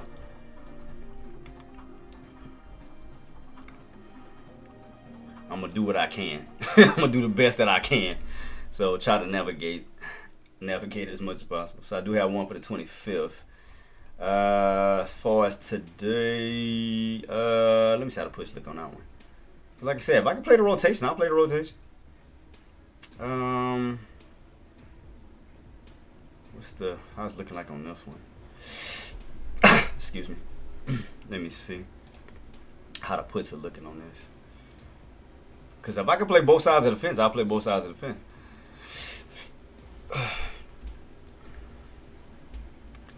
So, like I said, my goal is to try to play this rotation. As long as we stay in this bad boy, I'll just play the rotation to see if buyers can get that push back up towards these areas. Try to look for a possible put opportunity for a move back down. So, I know we haven't hit it yet. That's why I haven't jumped in on my put just yet.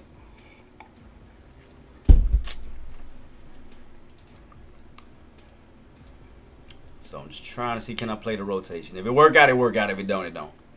I mean, my entry's not bad, so I can let it, let it slide around a little bit.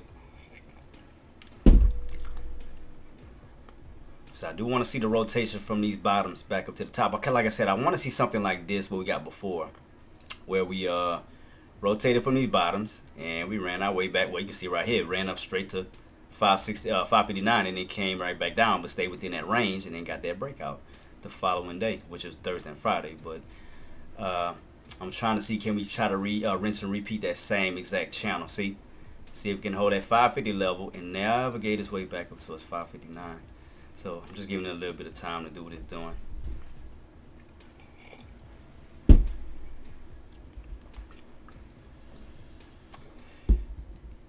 So just giving it some time, Like I said, like my entry is not too bad. Like I said, because I'm not like, as far as my losses right now, I mean, it's not bad at all. What, $2?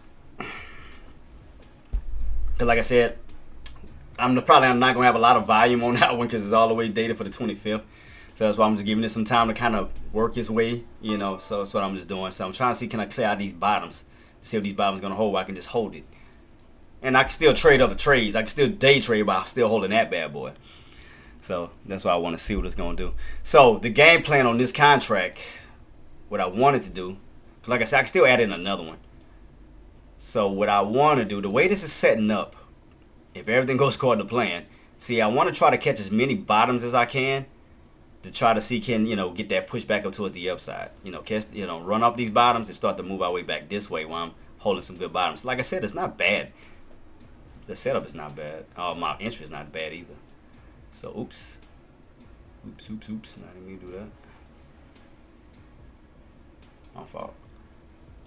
Yeah. So, like I said, I'm just getting in early on this one just to see if we get that squeeze out of these indicators, get that indicator squeeze for the upside, and just let it run. So, just giving it some time, be patient. That's all I'm doing. That's all I'm doing, guys, is being patient. Let it do what it do.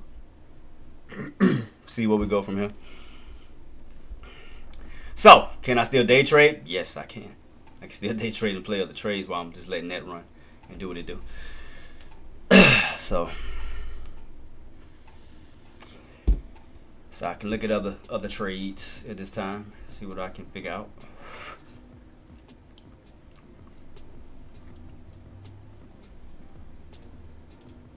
Oops. Let's see. Go back to my chat box. Sorry about that. Like, what are you guys thinking? Like, okay, what are you guys' game plans? Like I said, it's not just up to me, it's up to you guys. Like, what do you, are you, trying to play the bottoms, or do you expect more downside? What's up, Queen? Or y'all trying to play for more downside? Like, tell me what you guys' game plans are. It's not just about me, it's about you guys. Like, what are your guys' game plans? What are you planning to do?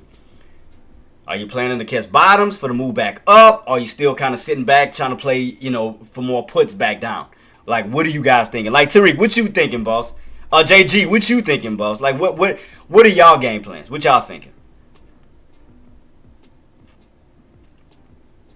Hustling Flow, like, what your two, boss? I know Hustling Flow said he's gonna sit and wait. He's gonna be patient on his, and that's understandable. I get that. So I'm in on one. Like I said, I'm just gonna let it. Like I said, mine's dated for the 25th, so I got time to let that damn thing do what it needs to do. So other than that, I'm gonna play some day trades within that. So, man, if I could set up for like multiple contracts, I'd do it. Like, I got one for SPY. If I could set one for, and I already missed the lows on Tesla, back up to 250. I ain't have time to do it because I was too busy watching SPY set up. Let me see how Tesla looks. Let me see. What? Matter of fact, let me look at the 180 chart. Let me see if I can find a setup for Tesla. Because if I get in with multiple contracts, I'll do it. Promise you I would. So I'm in with one. So let me see how Tesla looks. Hustle and Flow 666 says. Link. What you got, boss? All right, let me go check it out. I got it. Let me go check it out. Let me see. I was looking at Tesla. See how Tesla's setting itself up. Well, I mean, Tesla's holding 250 right now. Because you did, from that. Because remember we were talking about that 250 level. Remember I told y'all how far I think it could go down to. Remember I told y'all that we could possibly fall down to 250. So we did fall down to 250. Because remember as we was up here, I told y'all how far we could come back down to. I told y'all 250 was going to probably be that little mark. So I'm gonna watch that 250 range because if I can add a contract on that one, I'd do it too. Let me see. I got one on SPY. Let me see Tesla. Because if I can play moves back up, I'll play it back up. Let me see how they look for the 25th. Let me see how they look. They don't look too bad. Let me see. Let me take a look at them real quick. That's on the call. And I mean, I'll wait to play as it go back up towards the upside, like 270-ish or somewhere in that bracket, and then do puts. I'll do that. Let me see how the calls look. How far did this one already move? What, 39 cents on that one already? Don't look too bad.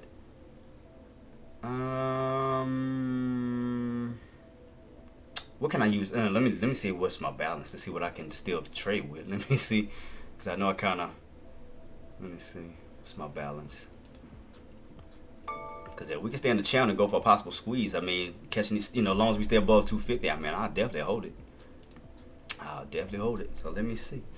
Let me see what I got left. Because I might have to switch the other one to the margin, maybe. All right, let's see. Balance. What do I got left for this bad boy? What do I have left on this damn thing?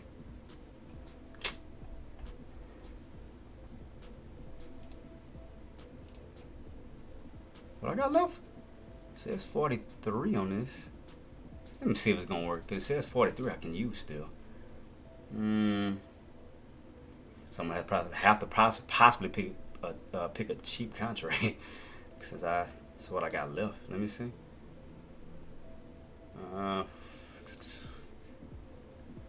Let me just pick a number way down just so it don't take it. I just want to see if it's gonna let me do it. Cause if it let me do it, I'll use this contract. Let me go all the way down to the 30s and see. Oh, I can still use it. Okay, that'll work. All right.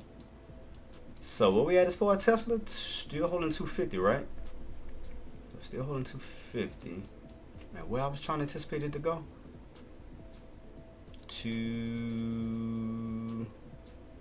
What was that resistance at? Around 263 to 270-ish?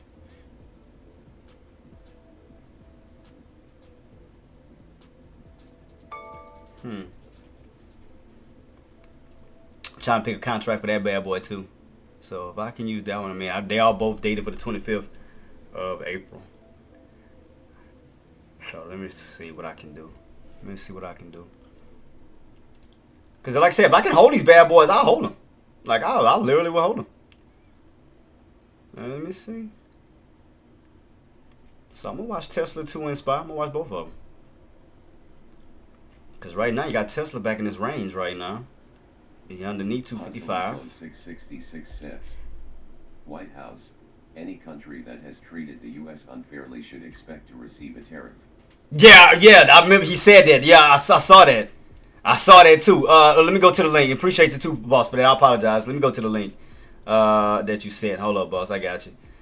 Yeah, because you did send me a link on that one. Let me go to it. Let me try to copy it real quick. All right, copy text. All right, I got it. Got it. All right, let me go check it out. So, let me see. What was that? Hustle and Flow 666 says, it's just SPX Gamma. Oh, okay. Gotcha. Well, appreciate you, boss. Okay, gotcha.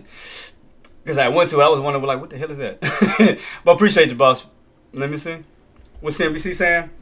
S&P 500 touches lowest. Same thing. Since September, but off worst levels of session. So still fear in this damn market. It's still talking fear. My scanner not working, only YouTube. What you mean scanner, engineer? What scanner?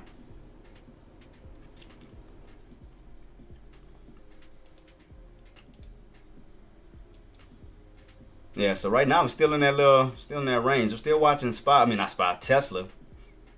I still want to watch this little range here. Oh, Tradecaster? Let me see. Let me check it out. Tradecaster. There we go.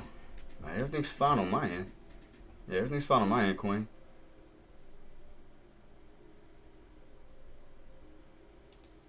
Oh, engineer, did you catch that put? that we talked about at 559 down to 550. I put it. Oh, and I also sent you the trading journal. So let me know if you got it. I emailed you.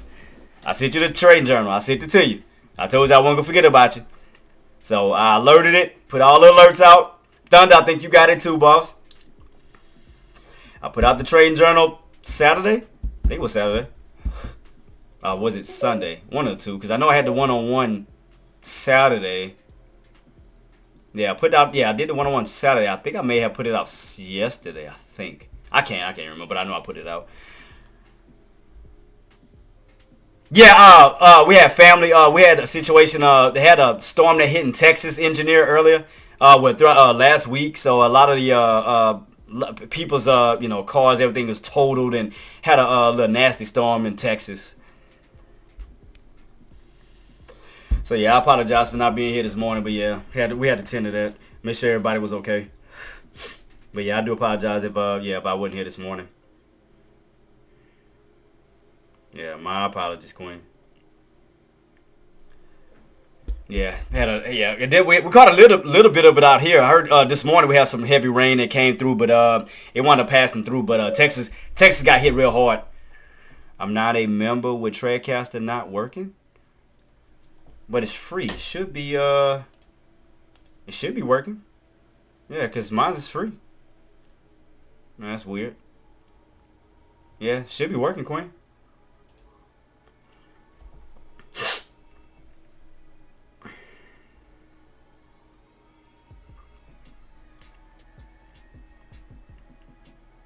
I'm trying to remember what I need to keep in mind. Whatchamacallit.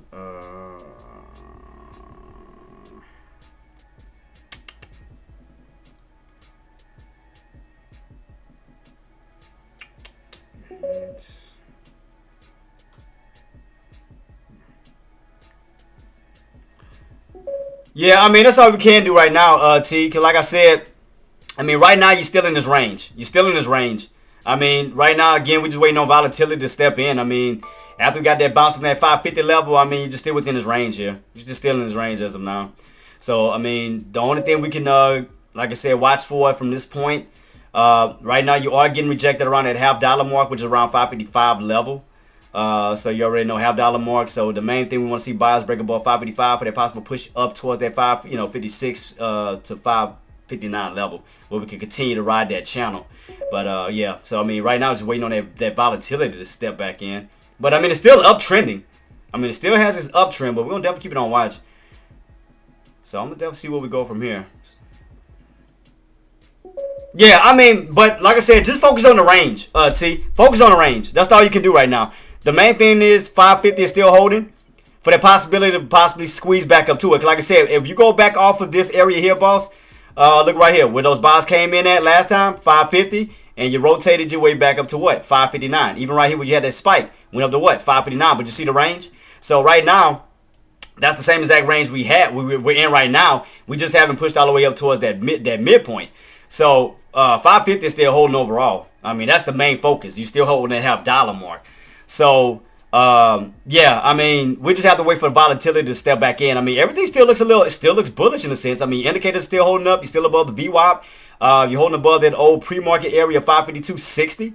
So I mean, to me, you're still like in this little uptrend like situation. It just, again, it's the volume just not in right now. The volume sucks. I already know. Whoa, what did I press? Oh, crap. What the hell did I just press? Oh, I didn't mean to do that. I wasn't even paying attention. Ah, shoot. It's not what I meant to do. Ah, damn it. I think I accidentally...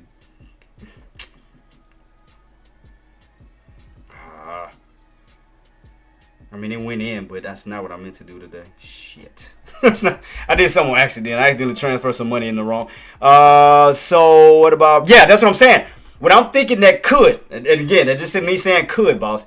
What I think could possibly happen between Monday, Tuesday, that we may see some buying volatility push up. But as Wednesday rolls in, that's when we may hit that resistance and come back down. So that's what I'm thinking, that buyers may, who the hell is calling me? That will buyers may step back in from this 550 level and push up towards that 550, because you got to keep in mind 559 is going to be resistance because it's no longer a floor. But you do have room to rotate up towards that level. And like I said, you have to go back a little bit, because when we went on top of it, you see how strong that support line was? Every time it came down to 559, bounce, 559, bounce. That was a strong support. Now that strong support has turned into now what? Strong resistance. So you do have room to navigate your way back up towards that 559. But keep in mind, you got that downtrend that's like right in front of you. So that's what may cause a nice rejection and a rotation, where you'll go from 550 up to that 559, like kind of stay in this range here, back and forth until the market makes a true decision whether it wants to break above 559 or crack that 550 back down into them 540s. So right now, as of now, I mean, we still in this little range. We still in this range as of now. We know where the floor is at, and we know where these tops, those temporary tops is at. So right now it's in a range, boss. That's the only thing I can call out. We in a range. In a range. It just still looks bullish, because, I mean, it still have room to possibly push up this way. I mean, it does. I'm just being honest. I mean, to me, I think it still got room to still push up towards the upside. Once you break above that 555, I mean, to me, you still have room to push up this way.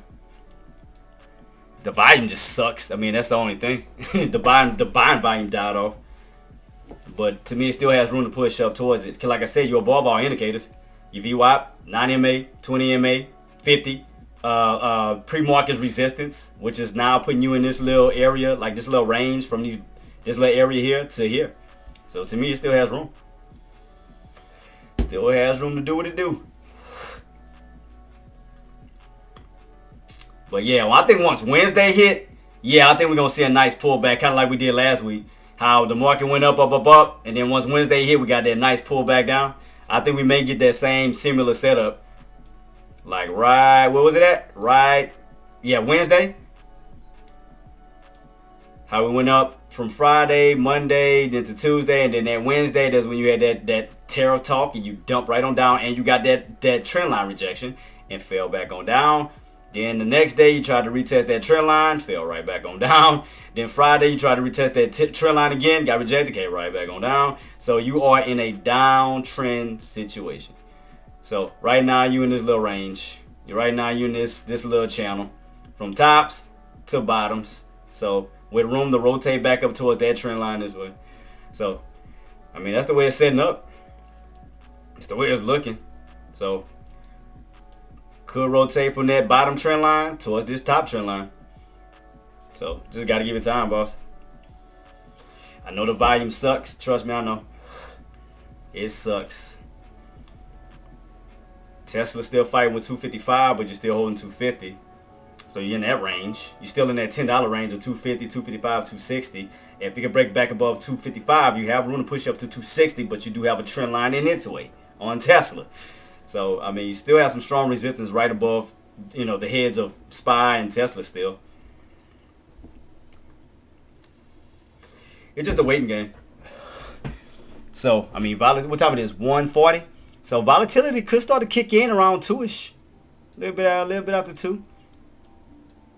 So we'll see. Because you didn't get too much of a dump off, during lunch hours. So, I mean, it wasn't too bad of a dump off. Then they still failed to pull right back underneath that pre-market area. So that's still holding. Yeah, you see right here. So they failed to pull back. So that's holding still as a floor. 9MA still moving this way on up. You can kind of see that 9MA still moving up. So still trying to build some type of uptrend on that, off of that bad boy, off just that 9MA itself. Still trying to go that way. So it just, let me see. So Jay question, do I go long or short from here, boss? I mean, I'll put it like this. Had you would have caught these bottoms, these floors, I mean, you could have, that would have been a good opportunity, because you would have caught the bottom of that channel for the possible move back on up. Right now, I mean, you got this pre-market area right now that's still holding at this time. Right here around what 250, 552.60. So this level is still holding. I mean, to me overall, it still looks bullish. I'm just being honest. It still looks like it's still trying to uptrend. It's just that the volume is just weak. Because, like I said, if you go back to the 180 chart, you're still above 552. Even if you go back to the 180, you got a red to green right here, boss. See right here? You still got a red to green transition. So you didn't crack 552. You pulled back on it, but then your buyers recovered it. So that created a failure pullback. So right now, 552 floor is still holding at this time where, you know, we could bounce off of that key level and slowly start to move our way back up towards the 9 and 20 and them, towards these key areas, because the 9 is around close to what, 558, 560 level. I mean, you got room to possibly rotate back this way. I mean, you still have room to possibly run this way where you can see a nice red to green move if once buyers step back in. It's just that the volume is it just sucks. It's just no buying volume yet. I mean, they got the capability because, again, they have the floor. 552 floor. Just kind of like we did here before. 552, buy you step in. 552, buy you step in. 552, buy you should be possibly stepping in because you got a lower shadow, lower wick. Body of the candles recovering right back on top of that same exact floor where buy you stepped in before. So that's why I'm just keeping on watch to see if buying volume is going to step in. So it just, the buying volume is just kind of dead. Yeah, it sucked, boss. That buying volume sucked. But I mean, it's still bullish because you're still holding that floor. It's still holding that floor. Where you could possibly see a red to green move. Where right here after these red candles, it could be slowly trying to transition red to green. But we'll see, boss. We'll see. It's just in a sucky-like position right now. Yeah, I know, man. It's just because of the volume, and not just that. And nothing is really wrong with the patterns. Again, it's just due to all that stupid talk of the tariffs and stuff. Because remember, before he opened his damn mouth about the tariffs, what were we doing from that 550 level? Remember, we was bouncing on up, moving up towards the upside around that 557. That Wednesday, when he talked about the tariffs, look what happened. All because of that crap. But we was moving up. Damn near about to transition from a downtrend to an uptrend. But the minute he opened his damn mouth about the tariffs, right back down. So that's the main thing that's causing fear in the damn market. And plus, if you don't trust the pattern, trust this pattern. You see that, Tariq? Every time you hit that trend line, pull right back on down. Trend line, pull right back on down. Trend line, pull right back on down. You in a downtrend setup. You in a clear downtrend setup, boss. From these tops of 613ish, we've been on that downtrend ever since. Look at that. You've just been on a big downtrend. Got a big H pattern, got a two-legged pullback pattern. I mean, everything's pointing bearish at this time. I mean, everything's pointing bearish. Got an H pattern. Now, if you flip the chart upside down, it looks bullish on the put side. If you do this, it looks very bearish, bullish on the put side. So if you do this, watch. So that H should be an upside down H on the put side, meaning bullish. So you flip the chart. Look at this. Don't the put side look way more bullish? Look at this. Your puts is making bull flags, possible two-legged pull-ups, which that means that we could possibly pull down to that damn 540 if we crack that 250 level. Because all you gotta do is crack this level right here that those puts can't break out yet, that they can't crack, and that's gonna be around that 550, 250 level. You can see right here we tried to U-shape and re-crack that level, and if they crack that, that's gonna initiate the bull flag pattern, which that means you will be falling down towards that what? 440 range. Because the true area where your buys came in at was around what? 440. That's when the puts pulled back on that, because that's where you got that strong bounce at, from your buyers. See? If you go all the way out, look at this. If they crack 550, 250, you can possibly go down to that 540 level, right to this old area here. Because like I said, look how your puts are setting up on like a U-shaped pattern, almost like a cup and handle pattern for the puts. That looks like way more reliable for the puts. That look like a cup and handle pattern for that bad boy. Which again, if you crack that look where we at right now, 553.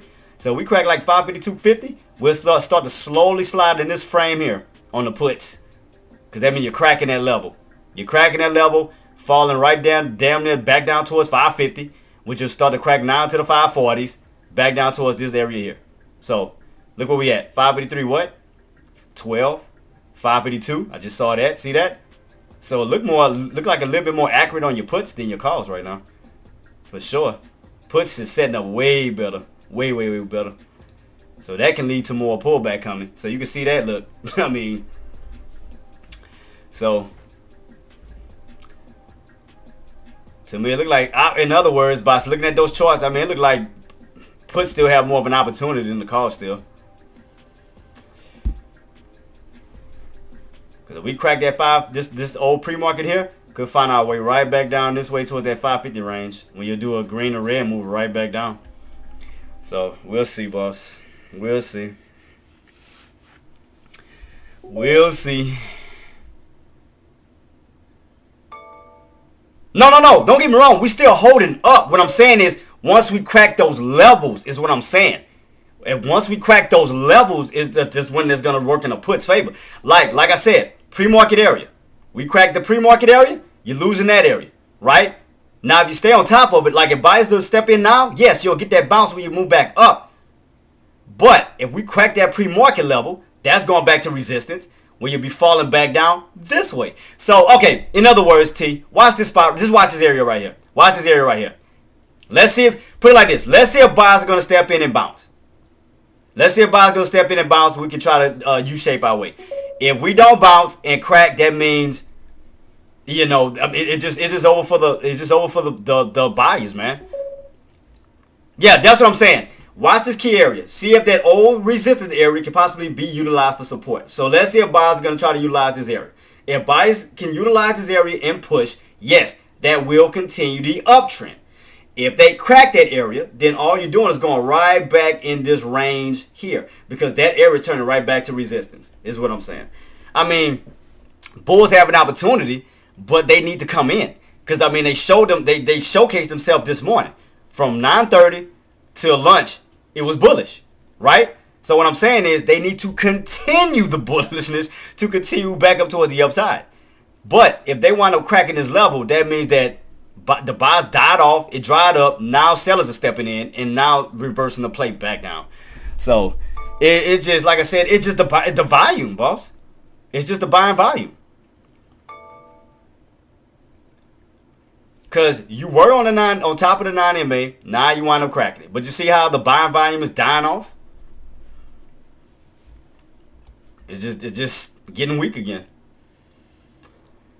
So yeah, my bad for confusing you, but yeah, what I was saying is, if those buyers can hold, yes, you would have room. You would have room to push back towards that 559, in that range. But the overall market is still bearish, is what I'm saying. You do have room to move within this intraday time frame up to 259, but it just, the overall is still bearish, it's still in a downtrend.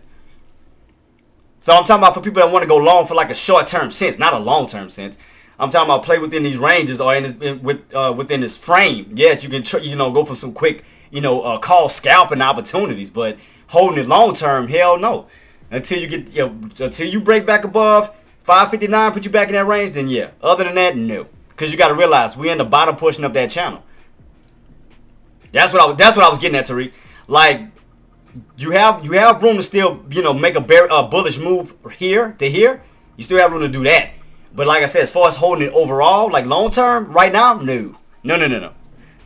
I mean for like a scalping opportunity, just to play within the intraday time frame. But no. I wouldn't hold that shit long term. Hell no, not right now. I wouldn't. Because now you're underneath that 559, now in the lower area that can go down even lower. Nah, no.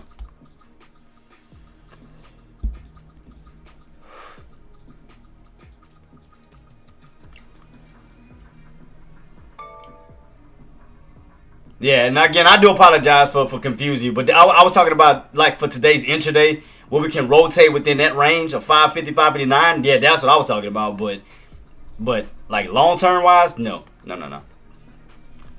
Because it's still fear in the market. It's still fear in the market, and nobody knows what's going to come out for Wednesday. So people are still afraid, So it's still fear in the market in a sense. Nah, that's why I'm just telling you, just watch this level here to see if buyers going to step in. See if buyers going to step in. Now, if they step in, we can continue our way, possibly moving our way back up towards the upside of 559. If they can hold this key level and push, yes. But if they fall back underneath that pre-market area and start to pull back that way, that's bearish. That's why I was telling you, just keep your eyes peeled on that pre-market area first to make sure if we turn old resistance into support for a possible bounce back up towards the upside. Because, again, if they can do that, yes, you will continue your way back up towards that 559 range. Because you're still in somewhat of an uptrend position. It's just the volume sucks. It's just that the buying volume sucks. So, in other words, I'll draw it on what I'm talking about. So, if they can hold this key level, T, from this bounce here, pull back down, hold that key level. We should try to push our way up like something like that. Now you get what I'm saying? Towards that area of 559. That's what I'm getting at.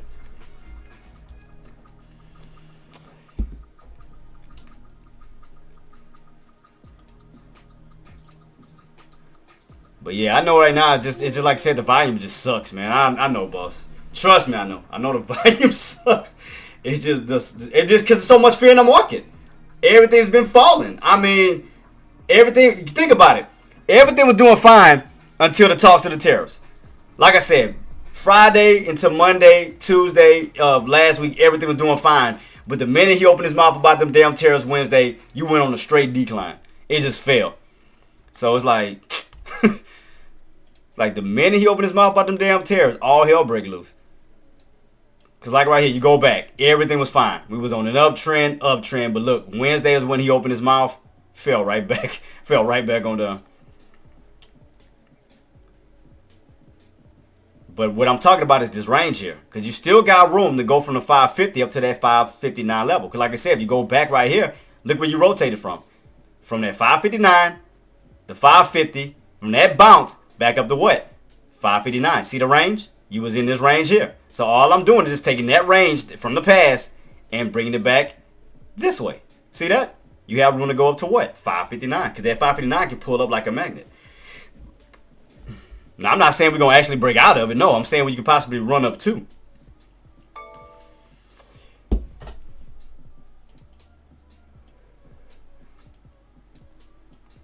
So, buyers can hold his key level. Go for that push. You have room to go up to what? That level here. Now, like I said, the question will we break it? That's up to debate. I can't lie to you on that. I can't tell you we're going to break it or not because you're underneath it now. Because now bears may be piling up right there in that level because now that level is no longer support. It's resistance.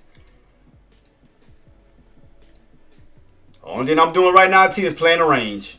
From 550 up to that 559. That's it. The range. That's it.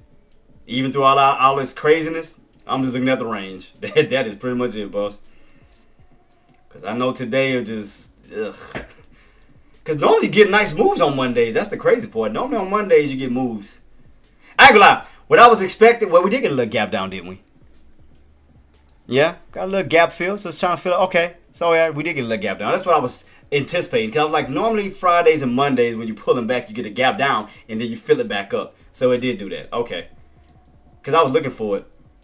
Yeah, right here. See where that little gap down is? Right here? All it's doing now is filling it back up. See? Right in this little range. You're filling that little gap up. And that's right where your candle is. See that? You're filling it back up. That little gap. See? That's why I told you. Watch that level here. Make sure they hold it. Because you can still continue the uptrend. Now you get what I was saying, T? I mean, like I said, I know the volume sucks. I know. I don't control it. I don't control the volume. If I could, we all be rich. Because the only thing I can pinpoint is prices. But I can't say it was going to happen on them. Just like Friday. When we pulled back down Friday, I couldn't tell you what was going to happen. The only thing I told y'all was sit back, see what volume was going to move in, whether it was going to get that bounce back up or was going to get that fade right back down. And there you go. Got that fade. The only thing I call out is prices. I can't push the volume into it. If I could, I would. Trust me, I'll push the shit out of it. Boy, what? Boy, we be rich. I told Deck, I ain't gonna lie. I told Deck what we need is a super scanner. Supernova scanner, where, like, especially for penny stocks, where it can detect certain stocks that's gonna spike before it happens. Like, boy, we can find a scanner to do something like that. Like to give us all the information that we need. Like, okay, have traders jump into this particular stock based off of the float, based off of the catalyst, everything like that. All right, sit and wait. Bam. Boy, if we can find a supernova scanner, oh my goodness. What? Boy, would that benefit us? Boy, we be some rich mugs in the building. I promise you that. Boy, we be rich.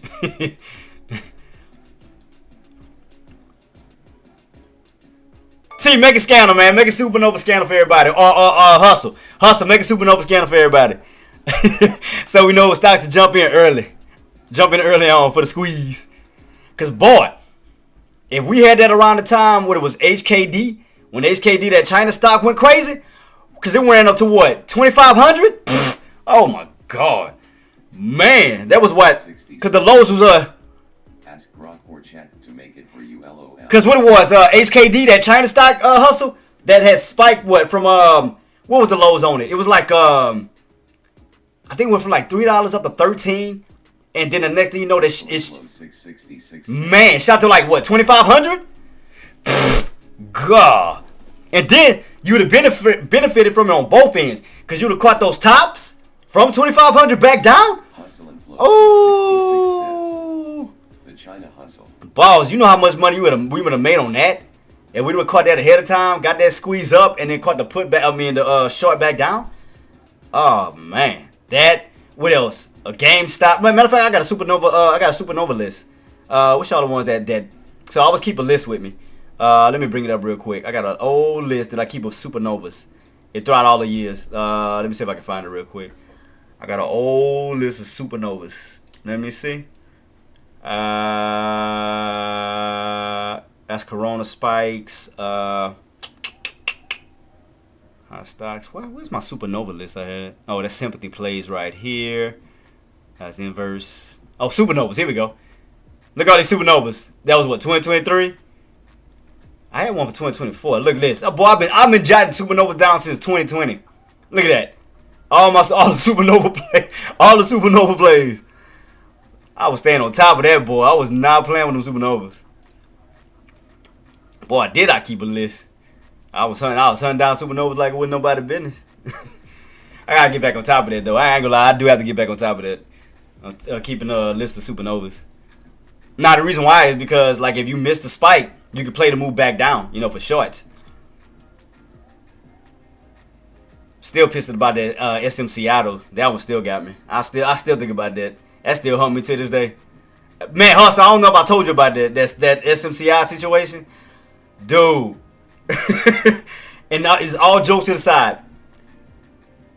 Had that would have caught my entries at, what was the price? 1,100. That's before the stock split. That's when Nvidia and SMCI was like in the I think Nvidia was like in the 1,100 areas. 66 cents. Yeah, I have heard. Man, I was at 1,100 going for a put. That bad boy went up to 1080. Missed my entry, dropped down to 800 where I had my my exit. $200 drop. 500 shares. I would have made $140,000. Oh, every time I think about it, God, it just makes me sick when I think about that.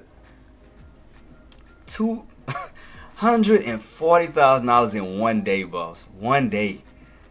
Oh, it sickens me to my stomach every time I think about it. It just still haunts me to this day. Matter of fact, did I even keep it? The drawing, the setup. Let me see if I still have it. I don't know if I still have it though. Let me see. I used to have the chart when SMCI. No, I don't think I still have it no more. I think I deleted it. Yeah, I think I deleted it. Man, because I always would just watch it, like just go back and look at it. Dude, I would just sit there and cry. I would sit back and cry. I was like, piece of shit. Oh man, it had me hurt. So right now, T, we still holding that 552.50, 552.60 level. Still holding that level, boss, for that possible bounce. Still back up towards the upside. Still holding this level this time. So we look like the buying vibe is starting to move in a little bit. So it look like it's still trying to cruise in a little bit. Still coasting in. Still trying to coast its way in. So right now, they're still holding. For Tesla, that 255, want to see that breakout above that price point for that push up to 260. Apple, we are back underneath that 220 level. So we have yet to break back above, hold that 220 up to 222. So that still hasn't set up. Still got a nice cup and handle pattern, but the buying volume is like, man, what the, just, making me sick. But you gotta keep it in mind. Keep that in mind. It makes you appreciate the bullish rally, though. You gotta keep that in mind. It does make you appreciate the bullish rally on all those opportunities that we did have, it definitely makes you appreciate it. The only thing that drives us crazy now is trying to climb back up. It's like falling from a mountain and you're trying to climb your way back up. In other words, trying to find bottoms and shit. So that's the only thing that just drives it's like trying to climb your way back up to create a new mountain now. That's the only thing that gets on my nerves. It's like so many things in the way though of that climb. It's like tariff talk, inflation. It's like everything else that just messed it. Can you, Meta? I just was on that not too long ago, Queen. Let me double check it. I got you. Meta. Matter of fact, let me go to it right here. Meta. Meta. We still haven't got above that 575 level. Yeah, so we still haven't got above 575 yet. So we ran up to it, but we got rejected. It came back down to 570. So Meta still hasn't got that breakout yet. But I'm gonna put the alert, Queen. But yeah, we haven't broken above that level yet. Not yet. So we're still struggling, still trying to fight to get above that price point. So right now, that's still a no-go. Yeah, so right now you can see you dumped on down. Oh, that's where that came from, Meta. But yeah, I mean we still watching this this level here. So if we get that break above 575, we do have room to push back up towards that 580 to 585. That'll put you back in this range here. So the main thing is you want to get back above 575 for sure. Look what I told you, Tariq. What I told you, boss. Look, what I told you. Watch what? 552.60.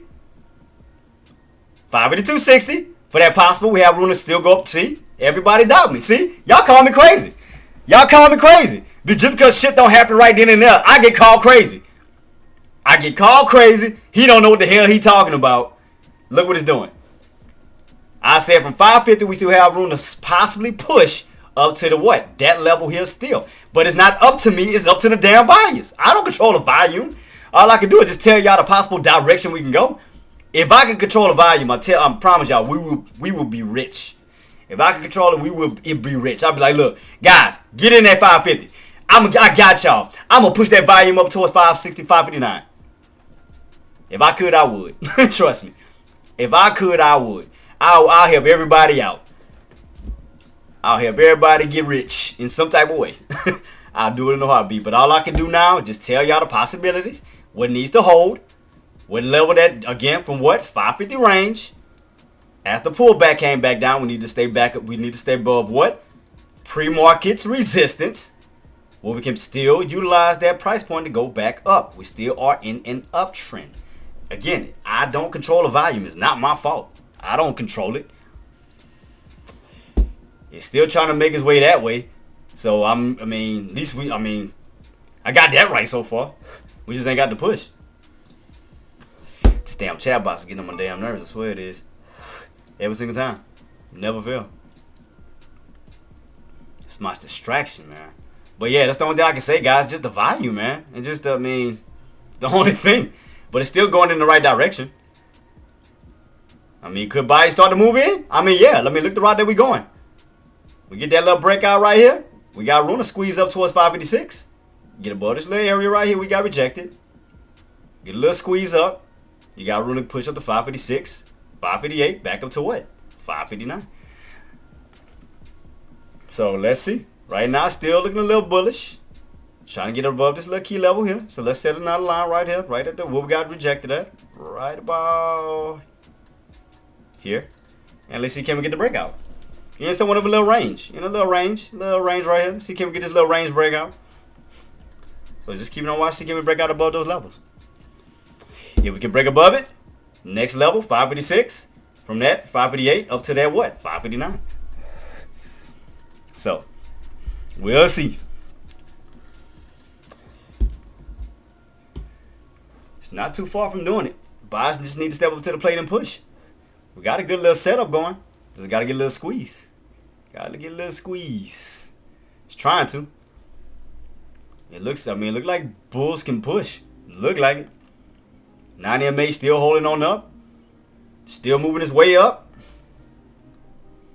We're not too far from 556. Not too far from it.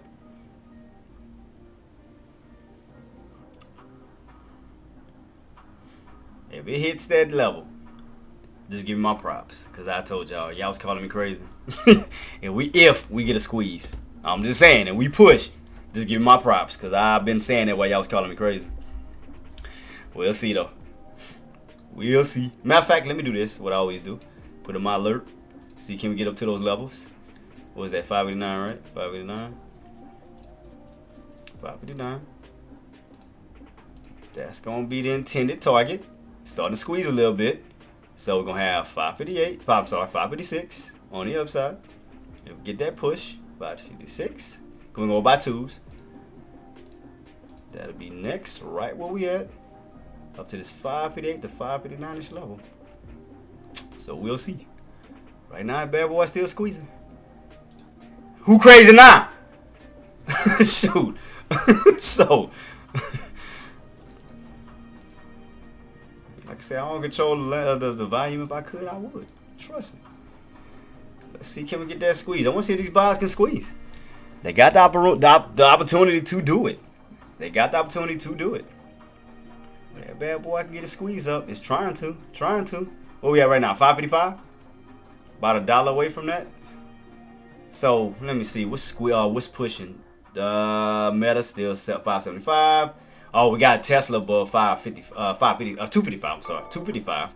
So that's getting up, creating some type of little bull flag pattern on that bad boy. Anything else? What about Apple? Is Apple still getting back on top? Oh, it's back above 220. See that? So Apple still trying to get that little cup and handle pattern situation. If that bad boy squeezes, that's gonna help SPY get that push. It's gonna help SPY get that push, and everybody was calling me crazy.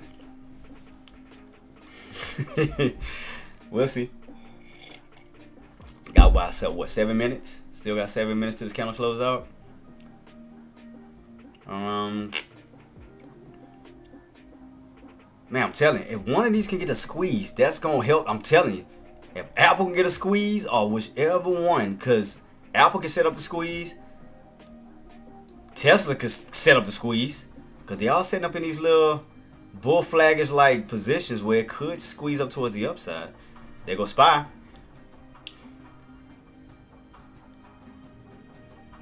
Everybody was calling me crazy. Oh no, Jay don't know what he talking about. Okay. Okay. I don't know nothing. Just like Hustle and everybody else say, including Tariq, patience, baby. All of this is patience. You gotta wait for the volume to step in. Again, we do not control the volume. Finally, AK. Look, AK called it too. We all called it. Possible squeezes. We all called it. AK called it. I called it. Look at that. Ooh, call me crazy now, baby. Call me crazy. Call me crazy. Just saying. Squeeze, mother. Squeeze. Come on, baby. Y'all ready at 256? Your next level is 258 up to that 259 mark. Let's see, can we go all the way up towards that midpoint? 259. Because if we do that, I'm telling you, do something like this, like I told y'all. Go back a little bit. Right here. Go back a little bit. Minimize it. From 250 to what? 259. Like a magnet. You leave from it, you return to it. So let's see. I tried to tell y'all, nobody want to listen to me. Oh no, not old Traedz. I'm crazy. He don't know what he talking about. He don't know what he talking about. He don't know shit. Okay. That's all I'm gonna say. Okay. I don't know nothing. Hustle. Did I not call it?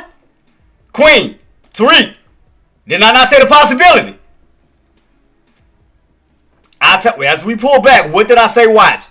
That pre-market level, right? I said, boss.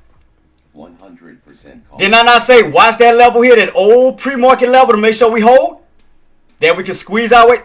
Boss, come, hustle. You my witness, boss. I told him. I tried. I tried, boss. You can't convince everybody. AK came in here, one of the GOATs, one of the realest to ever do it. He even said it himself. Shout out to the GOAT. He said it. Roll back the tape, LOL. Boss, I mean, I told him the possibility that could happen. I said if SPY, I said it's going to either be between Apple, Tesla, that can squeeze. I said, let me see, is Apple getting a squeeze? Not yet, but it's gearing up for it. I said could get a cup and handle pattern. I said Apple could get possibly squeeze up. I said Tesla can possibly squeeze up because it has a bull flag pattern that can go from 255 to possible 260. I said SPY can go from 550 to the possible area of 550. Come on, man. Y'all don't want to hear me. Y'all don't want to hear me. Y'all don't want to make money. Y'all don't want to make money. Y'all don't want to make money. I give out free information. Nobody want to make money, bro. They don't want to make money with me, Thunder. They don't want to make money with me, Queen. They don't want to make money with me, Hustle. They don't want to make that money. They don't. I don't know what I'm talking about. I'm just crazy. I'm crazy. I'm the crazy one. I'll be the crazy one. Okay. That's all I'm going to say. Okay. Because you remember I was talking to Tariq. He was like, man, I'm confused. I say, boss, watch this level here first. As we pull back this way. That's why I got my dotted line. I said, watch this old after hour pre-market level as we pull back this way. Thunder did not. Queen did not. Hustle did not. I said, as we pull back this way, make sure we hold above that key level. And then, not just that. Did I not draw it? Did I not draw it? Y'all my witness. Did I not do this? Did I not do this? Did I not draw it? Okay. Okay.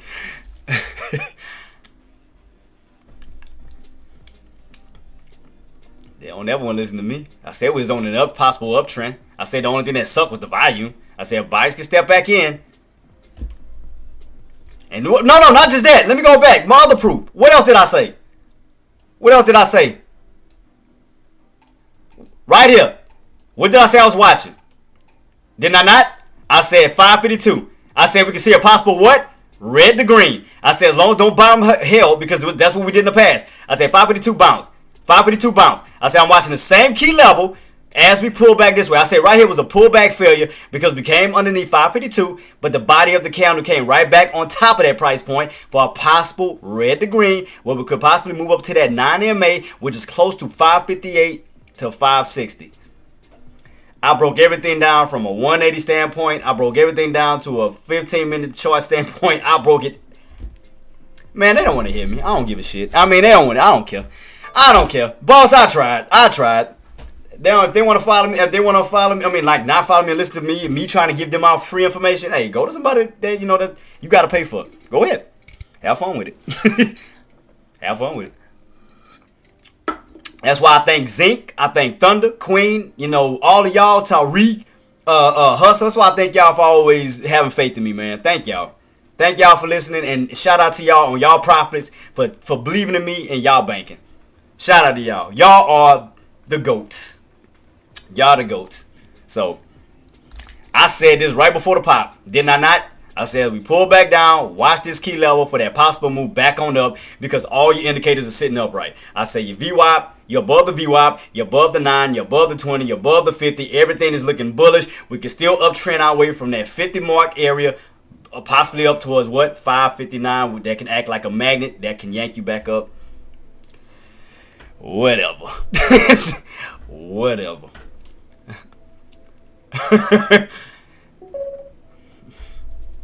Man.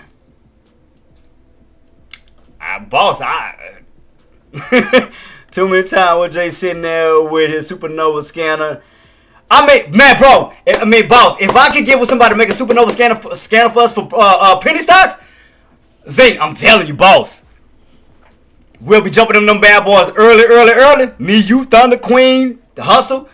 I'll be like, my supernova scanner say we need to hop in this stock. We just need to sit here for a few hours or a day or two. This thing should shoot from $1 to like 50. I'm like, man.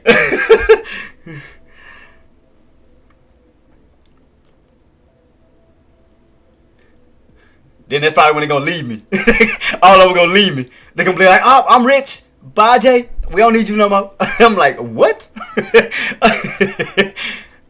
My heart gonna be broken. I'm like, they left me. I'm back to being a stepchild again. That's cool. Nah, man, but shout out to y'all, man. Love y'all, man. Y'all know I gotta message y'all, man. I gotta give y'all a hard time. I got to, man. I love y'all to death, man. I gotta have fun. Gotta have fun. Like I said, I wanna make sure you guys win. Oh, up 707. You up 700? Zeke, get him. You up 700? See what I mean? Zeke, if that's how much you made, you're a witness. Do I ask you for anything? Do I ask you for any money? Do I charge you anything to give you out free information? Nope. You banking on your own. I don't say, give me my money. I don't say none of that. I say, congratulations on all y'all profits. That's it. Say, if y'all want to donate, that's cool. But if y'all making profits, hey, I'm happy for y'all.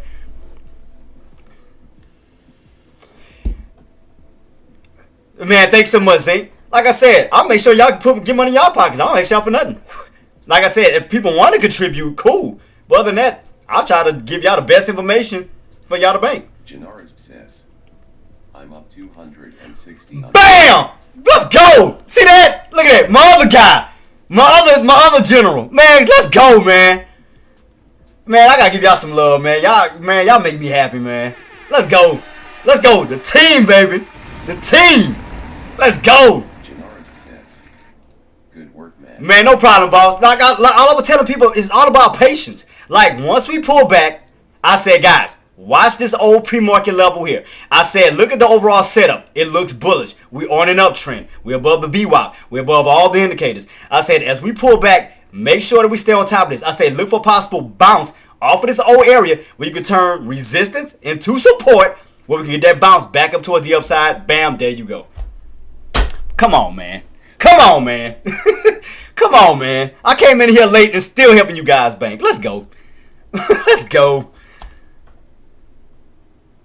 Love you guys, man. Y'all the bomb, bro. Y'all the, who the hell uses that word anymore? Y'all the shit. I went back too old school. Y'all the bomb. Who the hell used that word?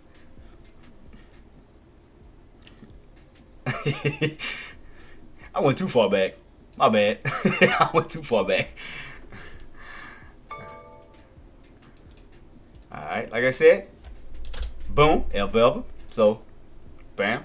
Ever want to contribute, like I said, bam. Bam. Anytime. Let's go. It's still pushing.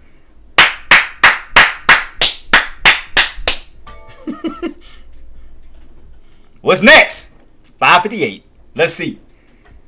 558. Let's go. Can we get that 558 push back up to that line we talked about? That mid area? Oh, I'm sorry. My contract barely moving, but let me see. But look, I'll show you. I am trading it though. It's slowly moving because my contract is like, it don't have a lot of volume, but I got these bottoms. So once we do start to squeeze, that's why I've been holding it sitting here. So I'm still moving up a little bit on mine. Cause mine, like I said, my contract is dated all the way for the 25th. Cause I didn't know what type of value was gonna move in zinc. So I'm up a little bit. Cause I was just trying to hold it, for the long. Well, I was gonna try to hold it for the long haul to see if we're gonna get a nice squeeze, between Monday and Tuesday. So I was just trying to give it a go. But yeah, I am up though. Slightly. See that? Got these little bottoms. You can see where I bought in at. So I'm just waiting for the squeeze out of these indicators where I can start collecting. So I'm just trying to see if we can get the squeeze up. So I'm just holding these bottoms, just waiting for the possible squeeze up. That's all I'm waiting on, for this bad boy to start moving, start tipping. But I'm in it. Yeah, I'm in it. So I just been sitting here chilling. Yeah, it was because of the volume.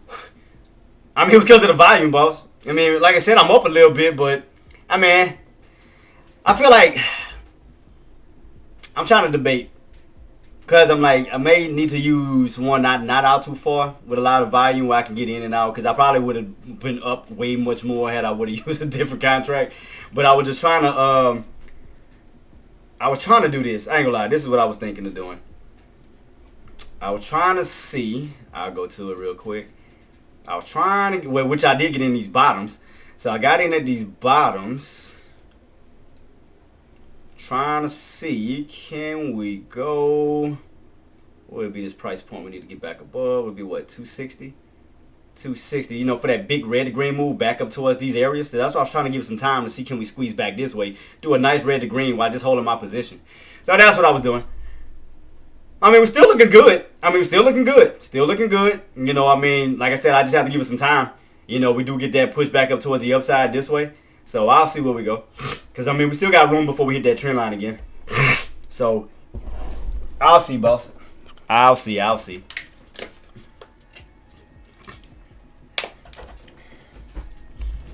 So I caught that first green candle down here. Caught that first one. So I'm just waiting on this bad boy to start moving up on my contract because it should start squeezing.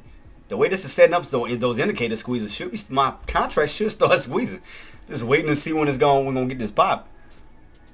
Because I mean, like I said, I can show y'all the setup. Because like I said on my contracts, I mean, I try to catch this little setup right here. Oops. Like right where the indicator's at. Because I mean, looking like it's trying to. Oops, my bad. Go back a little bit. So trying to go for this squeeze out of these indicators towards the upside where I can start getting a little bit of profit on it. So I do have it. So I'm just waiting on this little move. Cause that's just one contract though. Like I said, I can still trade with some other ones. What was that? What was that? Oh, Meta. 575. Meta moved up. All right. Let me what was this? Oh, that's my old chart. So I mean, I like this setup. I like this little setup. You know, you're going from red to green, start to move back that way. I mean, like I said, if we get that nice push of that squeeze before Wednesday, I mean, I'll go for it. Before Wednesday comes out and something, you know, more dramatic bullcrap happens. Because right now, this bad boy is still trying to get a squeeze. I'm holding mine still. I'm still holding. I still haven't got out yet. Still holding mine for a possible squeeze. So I am waiting on it. So I'm going to try to utilize Monday and Tuesday before Wednesday hit and we get that dreadful Traedz Talk, you know, that bullcrap. Still holding. Yeah, me too, boss. So like I said, I'm trying to see if I can utilize Monday and Tuesday before the talks to the tariffs. Because we already know Wednesday. We already know what's going to happen on that day. We already know. So, I mean, we can still utilize that 559 level up to 560. You know, test that trend line. Trying to see how much we can, squeeze out of before Wednesday. I mean, if that bad boy can break 569, I'm just saying if that bad boy was to break 569 and move this way, back into this frame, I'll still be holding it. I'll still hold it. I'll still hold that bad boy. So I caught damn near the very bottom, just been sitting here, waiting on volume to move into my damn contract. So, yeah, we get that pop. I mean, I'll definitely try to go for it. So, I'm going to keep it on watch. I'll keep it on watch. But I did tell y'all where we could possibly go. I did tell y'all what to set up for 550 for that movement back up to what? 559.60. 559 to 560. Because I told y'all. How did I figure that out? If I go back a little bit, what was that rotation right here? 550 to what? 559. Once you broke back on top of that bad boy, you turn that price point from resistance to what? Support. When you went from 559 to what? 570. And you was in that channel. Bottoms, mids, tops. So all I'm doing is taking that same setup and going this way. Bottoms, mids, tops. So all I did was catch the bottoms, ride it up to the mids. So I'm going to keep it on watch, see where we go. I'll see where we go, guys. We'll see where we go. We'll see. How can we finish out? Monday look like we may end up in the green day today. Because what was the open? Way in the what? 550s? Oh, yeah, we way past the open. So, yeah, we green for the day for sure. Because the open is way back down here. So, if that bad boy can do another pullback bounce. Boy. Set up for another little pullback bounce. Boy, set up another little bad trap for a squeeze even higher. Oh, boy, we'll see. We got one little pullback bounce. We got one so far. Got a little bull flag pattern still trying to set itself up. We still got room to still run up. We'll see. It's all about patience, guys. All about patience. We'll see where we go. Damn, I ain't gonna lie.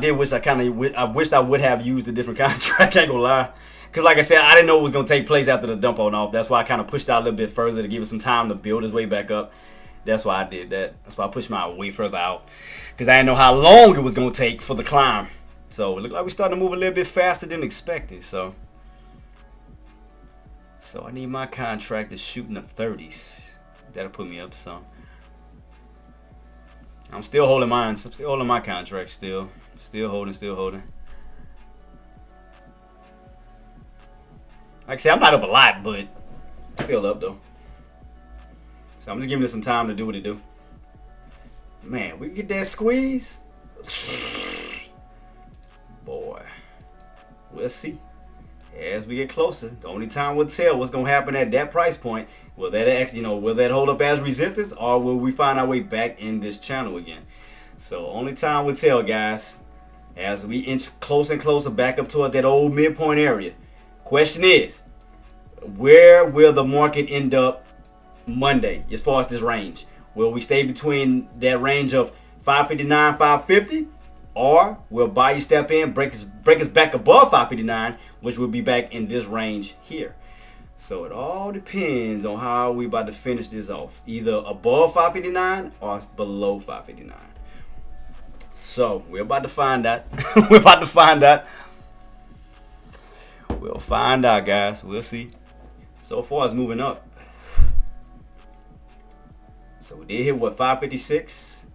Next key level is gonna be what, 558. So matter of fact, let me do a little research while we are pushing. Let's see. We go back and do a little research as this bad boy is moving. What was some resistance area this way? What was this? 557. Then it broke out. Let me see something. Bring it up here. Let me go back. Go back a little bit. Where we at right now? No, we haven't hit that point yet. So no, we haven't hit that yet. So I'm just trying to figure out what resistant areas it hit before we broke above this key level. I'm trying to see what's some little resistant areas, that could get in the way real quick. So the only area I seen was around here. Then you pull it back and then you got that spike back up towards the upside, right at this little area. Then you got that squeeze right back above 559. We'll see. Because your bass came in aggressive like right here. Where we at right now? So we haven't got to that yet. Not yet. We haven't hit it yet. Still on the bull flag pattern. Trying to go for another possible squeeze. So I'm trying to see where we're gonna go from here, because we just got to get back above 557.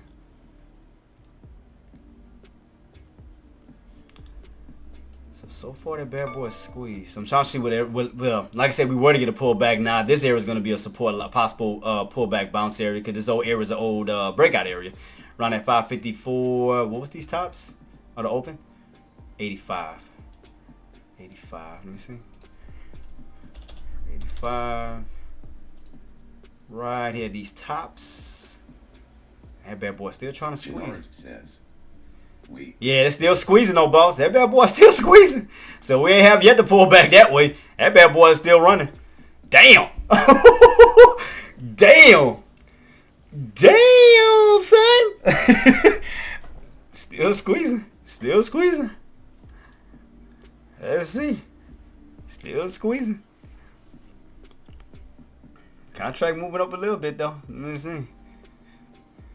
Cause man, I should have used the different. Let me see. If I would have used which contract? No, wait. Ooh, I'm looking at the wrong contract too. Whoa, I'm about to go to the wrong one. All right, here we go. All right, today. If I would have used today's contract, I would have been up a. Yeah, I would have been up a lot. Let me see. Let me see how much I would have been up had I would have won one of those. Oh yeah, had I would have used today's contract, yeah, I'd have been up already over like damn near $200. God dang, I should have used that one instead of the other one. I mean, it's still moving. I still like it. Now, had I would have used today's contract, yeah, I'd have been up almost $100. Look, like all jokes to the side, this is today's contract, right? On SPY. Had I would have used today's contract off of that move, lows was what, 19 cents? Look where you at now. Had I would have used today's contract, look at this, almost $200 from 19 cents, and look at that. That bad boy still pushing. From 19 cents. That bad boy still pushing. That is insane. That's crazy. Yeah, I should have used today's. It's all good. I should have used today's contract. I like I said, I just didn't know what type of volume was gonna have today. So I used a different one. I used the one for the 25th. I still think that bad, but I still think the one I'm in can still squeeze up a gap up. So I'm still giving some time because if that bad boy even gaps up on my contract, I'm still up. So if it continues to keep pushing, my contract will gap up. So I'll let it do what it do. But I would have been up already $200 on that play. On that play right here, I'd have been up already 100. Because mine's gapping up. I'm just waiting for volume to roll in on it. Yeah, you can see right here. Like I said, this is today's contract. This is how much you would have been up using this one. And the one I'm in, gapping up it's gapping up a little bit. So it gapped up. So that's why I said I'm just giving it some time to kind of just like kind of let it rock and roll a little bit. So it gapped up here. Slowly going this way. Man, had I would have got that one though, damn, I would have been up like $200 on that play. I would have been up 200 already, and it's still squeezing. Oh, that is crazy. Still squeezing. Goodness gracious. Where we at right now? 57? We're almost to 58. Gotta keep in mind, it's gonna be a little resistance area. Remember where I had my line at? It's gonna probably be a little resistance right here, so keep that in mind. Because if you go back, where was it at? Right here. That was March 14th when you had that little pre-market rejection. Then you had to do a little U-shape. Then you finally broke above that price point. Then up to the 58 to 59 level. So you can have a little bit of resistance, like right in this little area. That's where your bears came in aggressive. You can see right here. That was the day before. Right here. Let me maximize it a little bit. Like right here. That's where those bears came in and pulled you back. So you can kind of see that's where you're gonna hit a little bit of resistance as we up in that area. Oh shit, where is it at? Yep. So right there. Watch that key level. So watch that little level. Yeah, I should have picked a different contract. I'd have been way up. Way up. I'm trying to debate. Should I keep the contract I am just, to anticipate that we could squeeze up and just ride this bad boy? Or should I just pick a different one? Like I said, I'll still make a little bit of profit, but damn, and then I know what the talks of the tariffs and shit. It's like, I'm trying to debate what I want to do. Shit. Should I just go for like a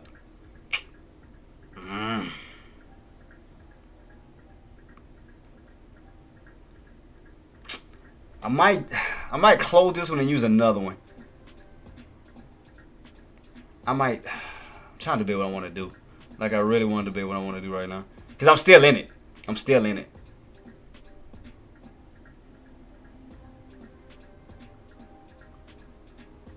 I know what I can do. I have to wait for a pullback though. If I'm gonna do it, I'm gonna have to wait. Not buy these tops. Wait for a little pullback bounce where I can use maybe tomorrow's contract. Even just despite if it squeezes up, where I can still bank on that while I still hold my other contract. I mean, let me see how to get a good one. Let me see what I have left on as far as my money to use. I think 40 something, right? Cause how much this one went up? That one still wasn't bad either. This little contract still wasn't bad. What was the lows on this one? Lows was like 12 cents and it ran up to like 50 cents. That one wasn't still bad either.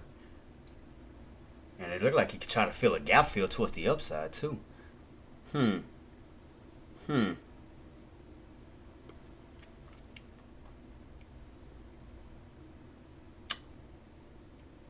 What y'all, I'm gonna ask y'all. What y'all think I should do? Y'all think I should still hold the contract that I'm in for possible? We do get that squeeze where I'm in at these bottoms for a good outcome, or you think I should just use one like kind of at a recent date? Cause my contract not bad. I just probably have to sit on that one and let it move around a little bit. I'm just trying to debate what I want to do. Because that means I have to wait for a little pullback bounce. Because again, I don't want to buy these tops. But if it keeps squeezing, I'm already in one contract already as it is. I'm going to see. I'm going to see what's going to happen around here. Like I said, if it pulls back, I can go for a pullback bounce opportunity. But if it keeps spiking, I'm already in my contract. So that's the beauty part about it. So I don't have to chase. So that's the beauty part. I don't have to chase it. So if it keeps squeezing and we don't get a pullback, I'm already in one contract. So that's the beauty part about that. That I don't have to chase. I'm trying to think, Zink. I'm trying to think, boss. Like I said, if it just continuously squeeze, I'm already in a contract. I don't have to chase it. But if we do pull back, I can look for a possible pullback bounce going into tomorrow, where I can still utilize another contract. But if it keeps squeezing, I'm just gonna ride that bad boy. I just say bump it. Well, I mean, like I said, what I'm thinking they're gonna try to do for Monday and Tuesday before the tariffs does come out, they're gonna try to squeeze it up as high as they can before that bad boy comes out. So that's why I'm like, if it keeps squeezing, I'm gonna just hold the contract I'm in because there's no point in chasing it if I'm already in one. Because I'm thinking, because like I said, the fear is gonna be Wednesday. That's when the fear is gonna hit. Because we could see a possible little 2-day uptrend, and then depending on the tariffs, it may start to pull back, down, kind of like we did like last week.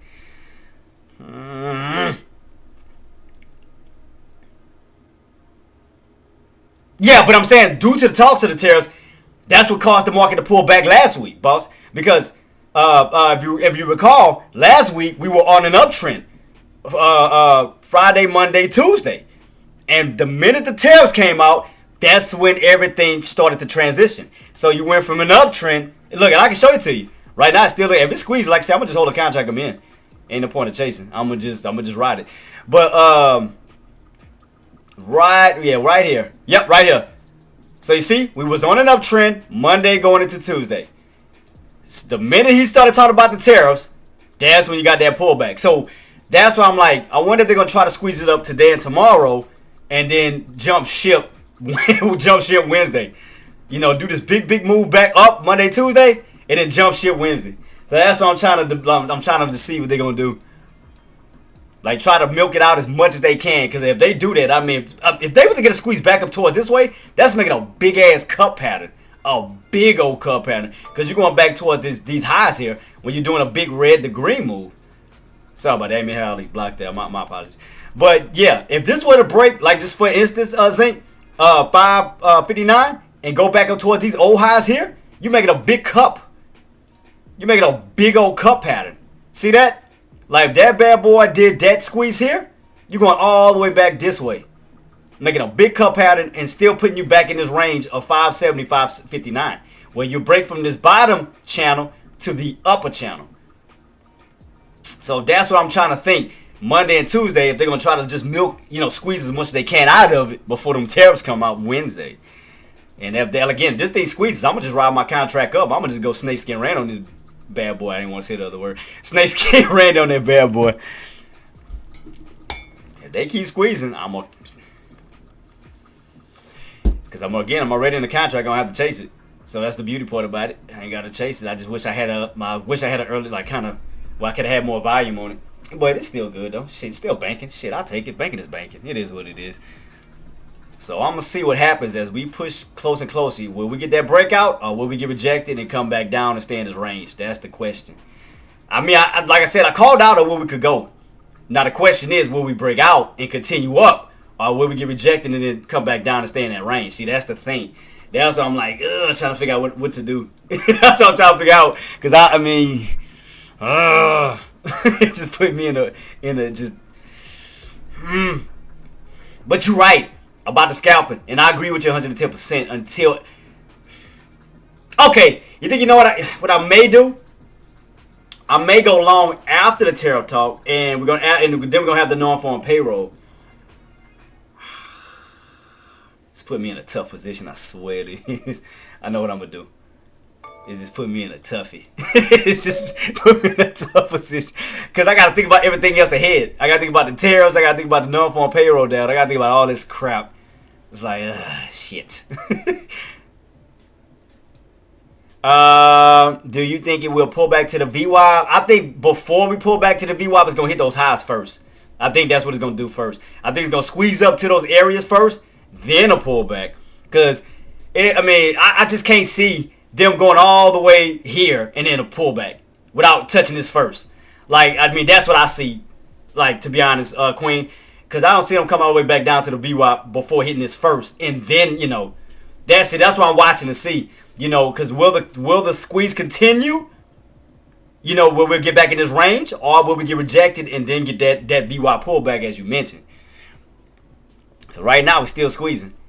Who's still in it? Who's still in it riding it with me? Who's still in it? Let's go. Who's still in it riding it? Move on up. Oh, look at this. Who's still riding it, baby? I'm still in it. I'm still riding it on up. Who's still in it with me? Let's go. Still squeezing though. Man, still squeezing. My alert about to go out. My alert about to go off at that 558-ish level. Let's see. Because we're not too far from hitting that mat. We're not too far from hitting that midpoint. We're not too far. We're not too far. Shout out to you, T. Love you, man. That's my guy. Ooh, I love T. Let's go, baby. I love you, man. I told you, boss. All you gotta do is watch that price point here when we pull back down to that old pre-market area for that possible squeeze. Boss, I told you I wasn't going to lead you astray. I told you I wasn't going to lead you wrong, boss. We'll see, though. We're getting closer towards some strong resistance, though. We got to keep this in mind, guys. Keep that in mind. We have some strong resistance coming up. Just keep that in mind. So I'm just telling you ahead of time. Because, again, why I got that white dotted line at, if we go back a little bit before anything happens, let me hurry go back as quick as I can. That's where your bears came in at a little bit aggressive right here. Right around that key level. See that? Around that 557.60-ish level, that's where you got that nice little pullback. And then if you go the next day, that's where you had that same exact area. Then you wind up breaking and squeezing. So that's why I'm telling you, you might have a little bit of interference right in that little area. Right here. But let's see if they're going to blow past it. Look like they're trying to. Look like those buys are still squeezing the shiitake out of it. Still squeezing. God dang. Man, you too, boss, man. Stay blessed up, man. Love you too, boss. Can't wait to see you tomorrow, man. I told y'all Monday, Tuesday is gonna probably try to squeeze the crap out of it before that tariff talk come out. I told y'all. Alright, let me ask. How many believed in me? How many got in on the calls after I called out the possible rotation? Don't even lie to me. How many have faith in me to get in around that 550 level for that rotation up towards that 559? How many have faith in me? Don't even lie to me, because I know y'all was doubting me. Because you remember I went back and said we were in a channel. Like I told y'all for Friday, we cracked that 559. You have room to go from 559 to 550. You are now in a lower rotation of 550 back up to what? 559. So we go back a little bit. Look where we at right now. Not too far from it, right? So that's why I'm just saying. Man, I'm trying to see can we go for that squeeze. I wanted to see because, I mean, like I said, I'll take a little scalp on that, just in case we don't break out and just set up for another contract. I mean, I'll try to milk it as much as I can. I just want to see. But as I told y'all, be mindful. We may have a little bit of resistance right here based off of the past. That we may have a little resistance right here first. Got to keep that in mind. Going to have a little bit of resistance. That's going to happen. I mean, I'll set up a little stop loss right by. At least, I'll take something. And I'll set up another contract. I'll set it up right here. Hope we don't take it. Ah, shit, it took it. Damn it. It took it. I was not trying to do that. Ah, shit. I got out. Yeah, damn it. It took me out. I'm going to set up for a new one. I was trying to move my stop loss over my entry was. I didn't know it was going to take it out too soon. That you little bastard. I know it's going to take it out. Ah, you little ass. A-hole. I didn't know it was going to do that. Freaking little a-hole. So that's why I told y'all guys, watch this little key level. Watch this little level, because you got to remember, based off the past, that's where you had that strong, they had that resistance at. You had a little bit of resistance. Yeah, I mean, that's what I'm gonna just get another contract, boss. I mean, I made a little profit on it, but yeah, I'm gonna get a contract that's more closer, where I can, bank a little bit better. I made a little small profit on it, but had I would have used today's contract, I would have definitely made like $200 on that. Yep, there go your pullback, guys. Remember I told y'all. Watch for a little pullback from that little key level. That's why I put my line there. Told y'all be careful. Watch that little key level. Watch that key level.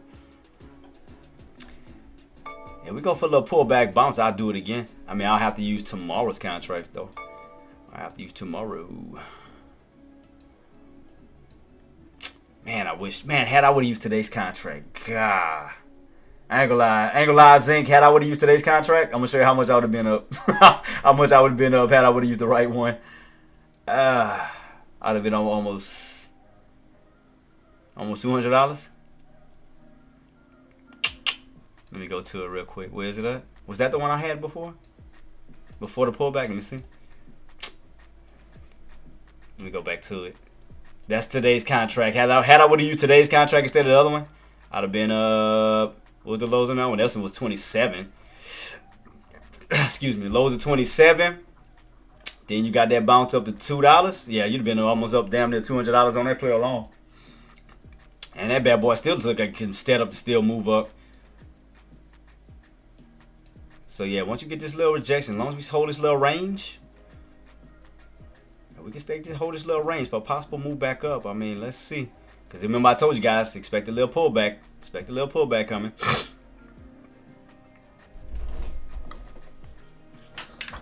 Oh. Sorry about that. So let me see what I can do. Let me see how I can set myself up. Let me see. Damn, if I would have just used today's contract, I would have been locking out with a scalp on $200. I should have used today's contract. See, because I wasn't thinking about it, because I wasn't thinking about the talks of the tariffs and then the non-farm payroll. That's when I should be trying to go in. I should be setting up a swing trade for Friday.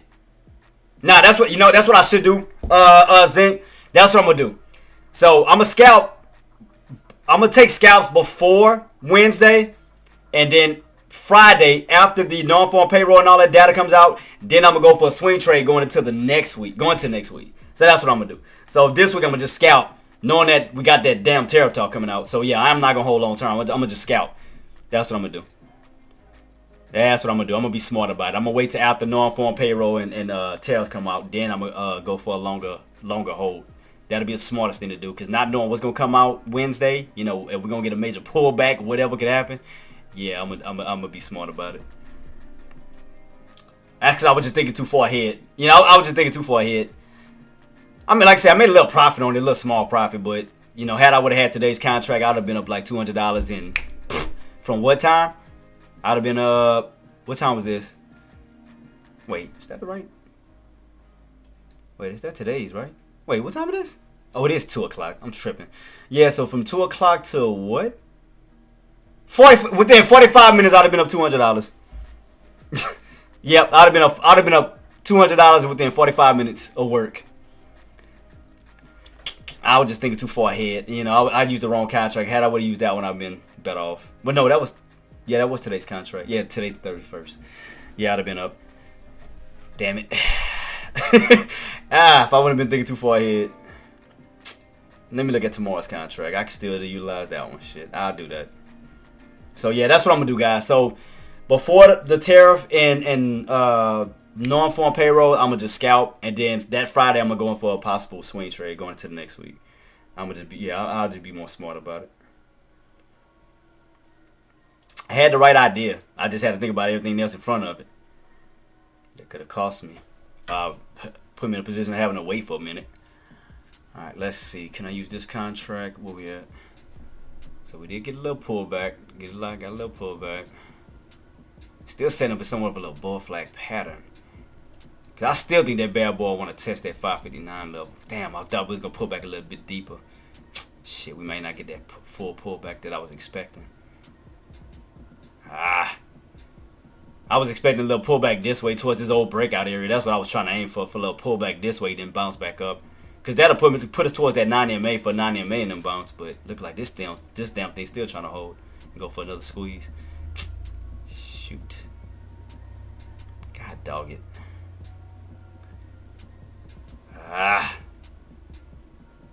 Yep. Had I would have used today's contract, yeah, I'd have been up 200 already on this one.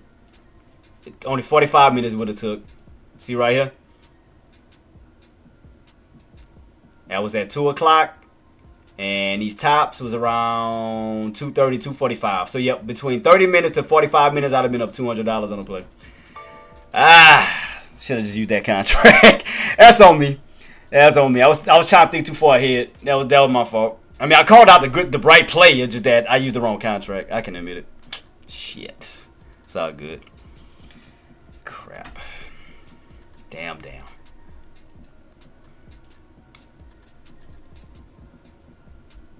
Yep, I should have just scalped. Yeah, that was on me, Zink. I should have scalped first, and then go for a swing trade.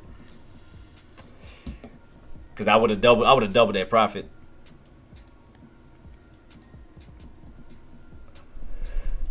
Now I gotta figure out this level, cause now I gotta figure out how I'm gonna jump in back on this one.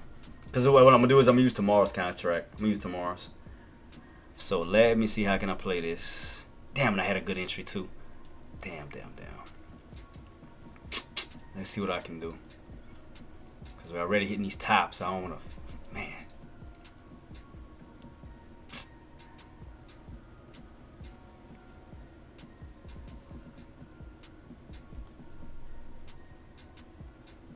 Still think we got room to still push. Before we go back down to the VWAP and all that, I still think we still got room to still hit that 259 level. Still do. So if I can play this range, because we're already towards the top portion of that range. I don't see, the question is, I don't know if we're gonna break out. I know what the top port is, but the thing about it, I don't know if we're gonna break out of that, out of this level yet. I know we have room to run up to it, but I don't know if we're gonna break out of it. That's the thing. That's why I want to chase. I want to chase it. Yeah, so right there, that's where your midpoint is, boss. You still got room to run up to the midpoint, but like I said, I don't know if we're gonna break out. I mean, we right down that range of 550 to 559. That's your range. So if I was to jump in, I mean, I only got a little bit of room, you know, to catch a small scalping opportunity. That'll be a little bit of room right here. Because again, I don't know if we're gonna break out yet, because now we're underneath that floor.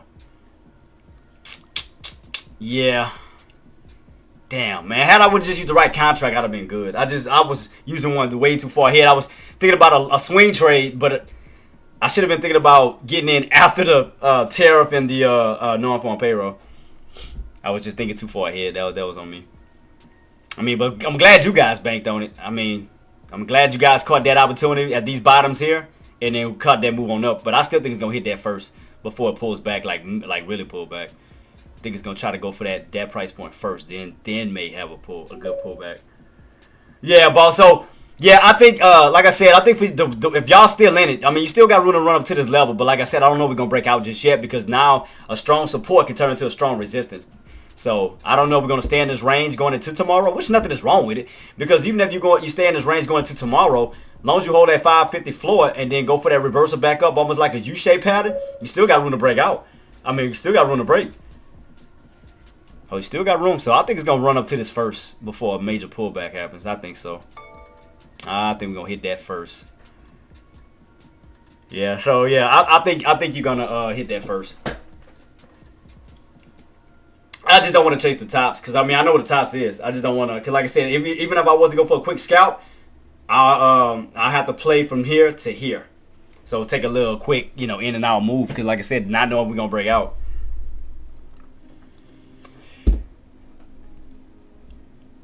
I thought we was gonna pull back first here and then retest it. I didn't mind that, but we only got like a little mini pullback and then bounce right back up. So it didn't give me the pullback I wanted. So if y'all still in it, y'all still have room to run up towards that area 589. Y'all do still have room. We just got to get a break out of this old key level here, because you got to remember, this is an old resistance area that was, last week? When you hit that level and then you pull back down. So this is the area we're going to have to break first. Then you have room to run up towards that 559. But you got to break that level first. Got to break that level first. How we looking as far as so Google's finally turned green, SMCI and Apple. Matter of fact, how are they looking? Oh, let me move this out of the way. I got this out in the way. Tesla, I told y'all 260. So from that 255 level, 260, called that out. Apple, remember I told y'all guys on a possible inverted cup and handle pattern. Long as you hold that 220 level, you have room to possibly push your way back up to 222. So that bad boy still look like it's still trying to get that push. But yeah, watch that area on SPY real quick. Cause that's gonna be resistance. It's gonna be resistance right there. I'm not chasing it. I just don't want to chase these tops. But if I can play the rotation or play the range, I'm gonna do just that. Let me see. Tomorrow's. Let me see something real quick. April 1st, right? Yeah, April 1st. Yeah, let's see. I mean, we'll see where we go.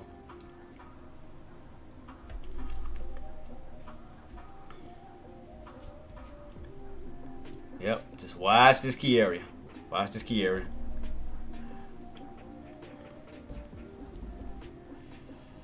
Got about what, 4 minutes of power hour? Cause like I said, the thing about it is I don't know if we're gonna break out. Cause now that we underneath it. Cause now that we transition from a downtrend setup instead of an uptrend. See, I don't know if we're gonna hit this level and then fade back down. See, that's the thing. That's the only thing. Cause now that we on this downtrend setup, I don't know if we're gonna hit and then pull right back down this way. Cause that is a strong resistance. Strong resistance level. I may do the opposite. I mean, since we already hit these highs, I may do the opposite. I may go for a put. Possibly back down. So I'm gonna see. Let me see how this setting up on the 180. Let me see. I'm gonna see it. I'm gonna keep it on watch to see. We're gonna stay underneath this level because I want to see how this is gonna hold up.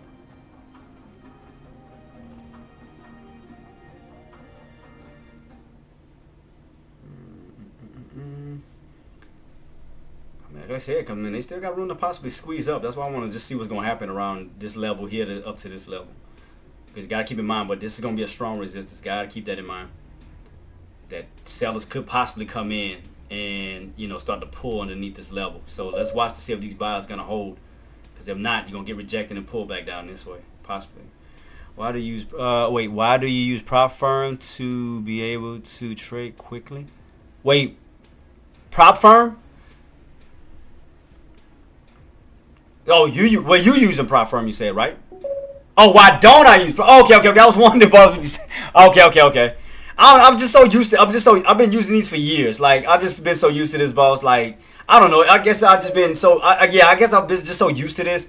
Like it just second nature to me. I've been using these setups for years, and I mean I just been so able to work around it. That's why I'm so like I can use those charts so quick. Because it's just something I'm so used to. I don't know. It's just something I'm used to, boss.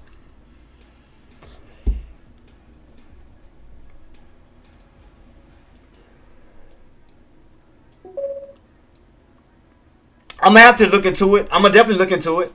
And thank you for that as well, boss. Man, no problem at all, T. No problem at all, man.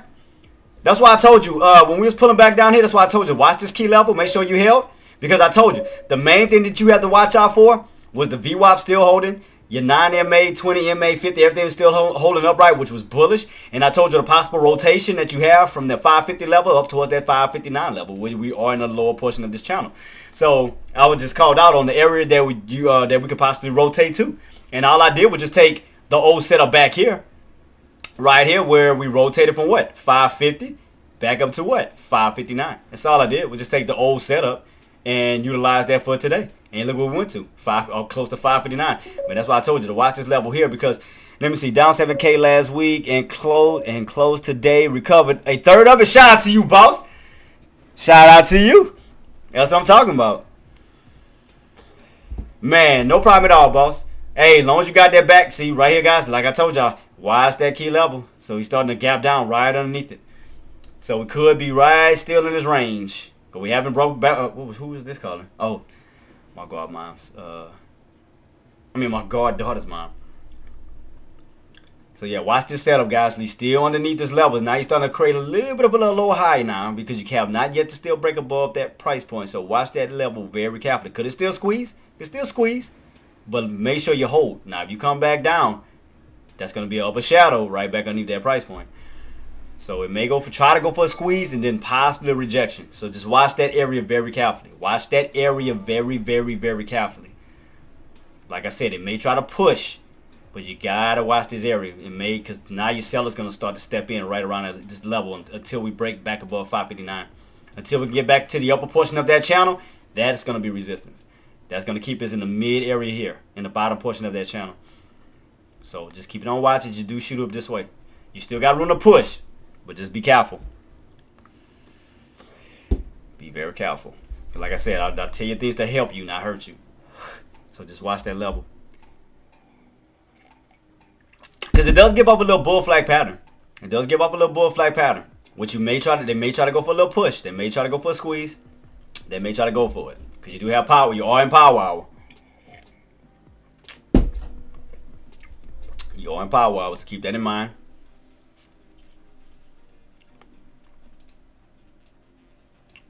So keep it on watch. Keep it on watch. See where we go from here. Remember, watch these particular levels before we shoot back up. Make sure we break above these key levels as we push back up towards that 559. Man, what's up, Hoops? Don't tell me you missed the move, boss. Don't tell me you missed the move. Don't tell me you missed the move, man. I called out this level here for that possible bounce back up towards the upside. Please tell me you caught that. Green Days, please tell me you caught that. I called this out. I alerted this area right here, boss. I alerted this area right here. Oh, I just realized what he said. It said 71K. I just realized what he said. Damn, I thought he said 7K. I realized that too. I wouldn't pay attention to the one behind that 7. I thought he said 7K. I'm tripping. Oh yeah, I just realized that. How much account are you trading with? 200. Cause I had to grow it back because I had helped a family member out where I did take. I was up 300 and I took 200 out to help somebody, and I just grew it back up to 200. Now I'm closing into 300. So yeah, so that's when I had to help family members. So I didn't mind doing it. I didn't mind making a sacrifice. Didn't mind doing it, man.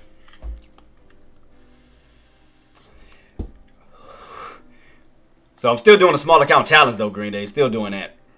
I would have been up 200 had I would have used the right contract. I was using a further out contract, which didn't have a lot of volume. I still profited on it, but had I would have used today's contract, I'd have been up $200 in like 30 to 45 minutes because I showed everybody the contract for the day. Had I would have used that one, I would have definitely been up. I would have definitely been up on it. The one I had used was dated for the 25th. Now, the reason why I got out of it because I had to think about it. I was like, let me wait until the tariffs, talking to tariffs come out Wednesday and the non-farm payroll data comes out, then go for a swing trade. I was thinking too far ahead. And that was on me. I mean, I did call out the play, though. I did tell everybody, watch this key level, watch for a possible bounce back up. And a few people did bank on it. And, I mean, some of them, I think, still holding it. I think. Because look like you still got to, if you are still holding, I mean, you do have a bull flag pattern still setting up where you could get a possible squeeze back up towards, to retest that 559 level. So to keep that on watch. But as I told y'all, watch this key level here around this 557, 63-ish level. That's that old area where we got rejected at a few, when it was last week, I think. So definitely just keep this on watch because you do have a bull flag pattern that could, where buyers could try to push. So keep that on watch. Keep it on watch. Keep it on watch. Because you are getting this little bull flag pattern. Let's see, can we get that push from these buyers? Let's see, can you get that push above that resistant area? Because I don't want to chase. Because, I mean, I don't want to chase this level right here. This is why I say I might do the opposite. So instead of going, I may do the opposite.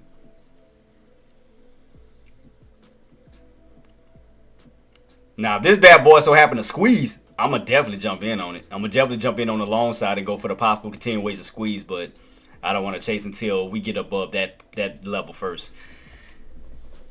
Until we get back above it.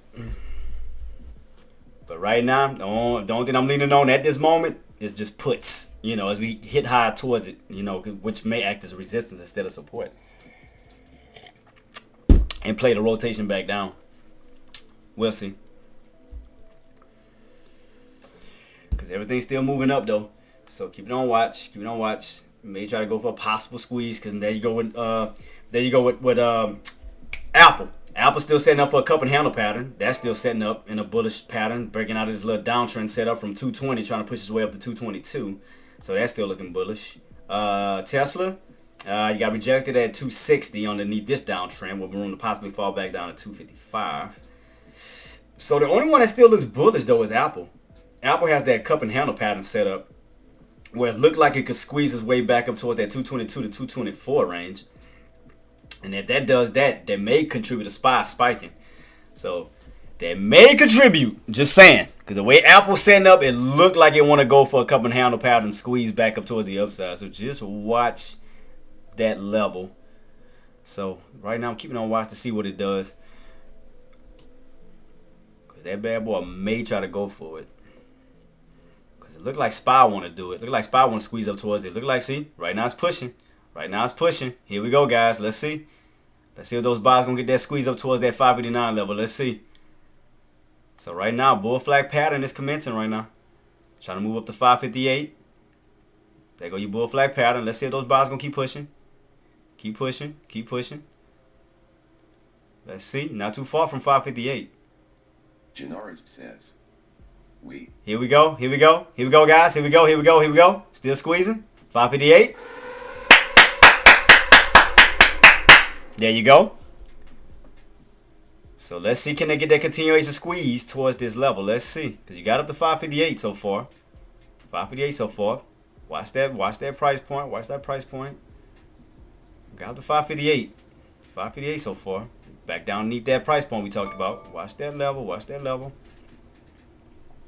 Watch that. Watch that. Watch that level. Where we at? 30. What's the lows on these?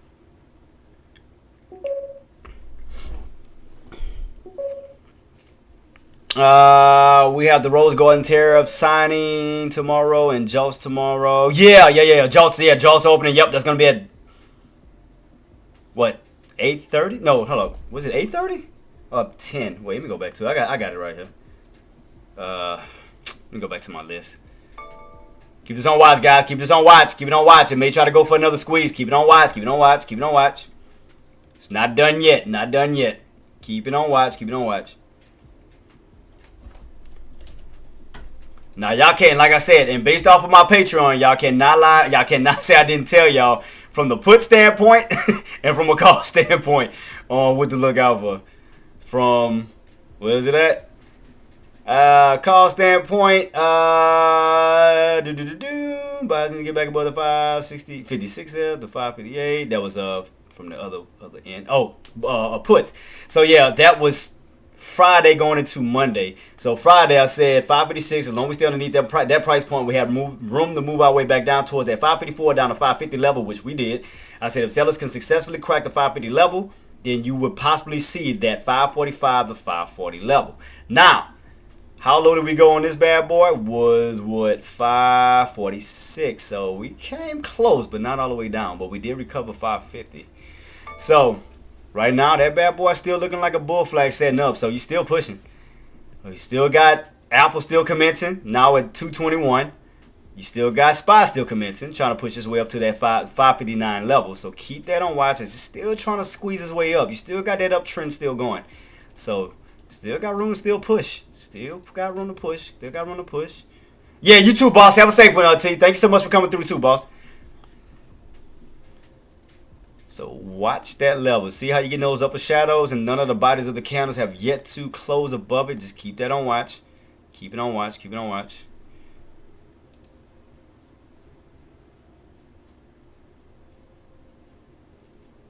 Because I don't want to chase. Like I said, I don't want to chase this level because, man, I mean, I wanted some pullbacks and it just ain't, because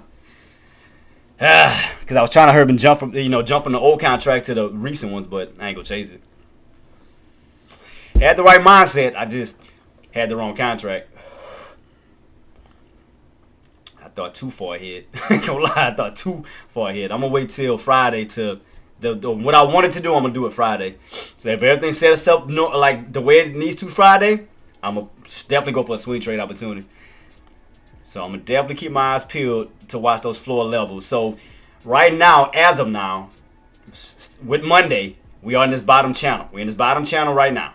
We're in the bottom range of 550, 559 level. We are in this range as of now. So we got to utilize and look at those price points.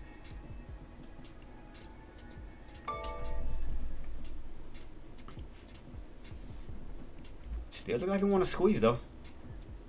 Still look like it want to squeeze. Still trying to hold above that area. Get back above that 558. You got room to push up to that 559 level. Still looking good. Still looking bullish. Still looking bullish. So I'm trying to bear with y'all guys. I'm trying to rock and roll with y'all. I'm trying to keep it on watch because I know a lot of y'all still in it possibly. So like I said, right now you're still holding above that 557.60. So you're trying to get one of the candles to close above it. So that's pretty bullish. But you gotta close on top. So it's gonna be a little tough area right here. Cause that's where your sellers are sitting at too. Because I told you, as you get closer and closer towards that 559, your sellers are sitting right in this range right here. That's where your sellers are sitting at. Shit, the Bulls said I don't care. The Bulls said I don't care. They still trying to push. Goodness. They still going for the squeeze. They still going for it. They still trying to go for it. Let's see. Back to 558 again. Let's see. Let's see. There we go. Squeezing still. Still squeezing. Still squeezing. I don't even want to look at that contract. I don't even want to look at that contract.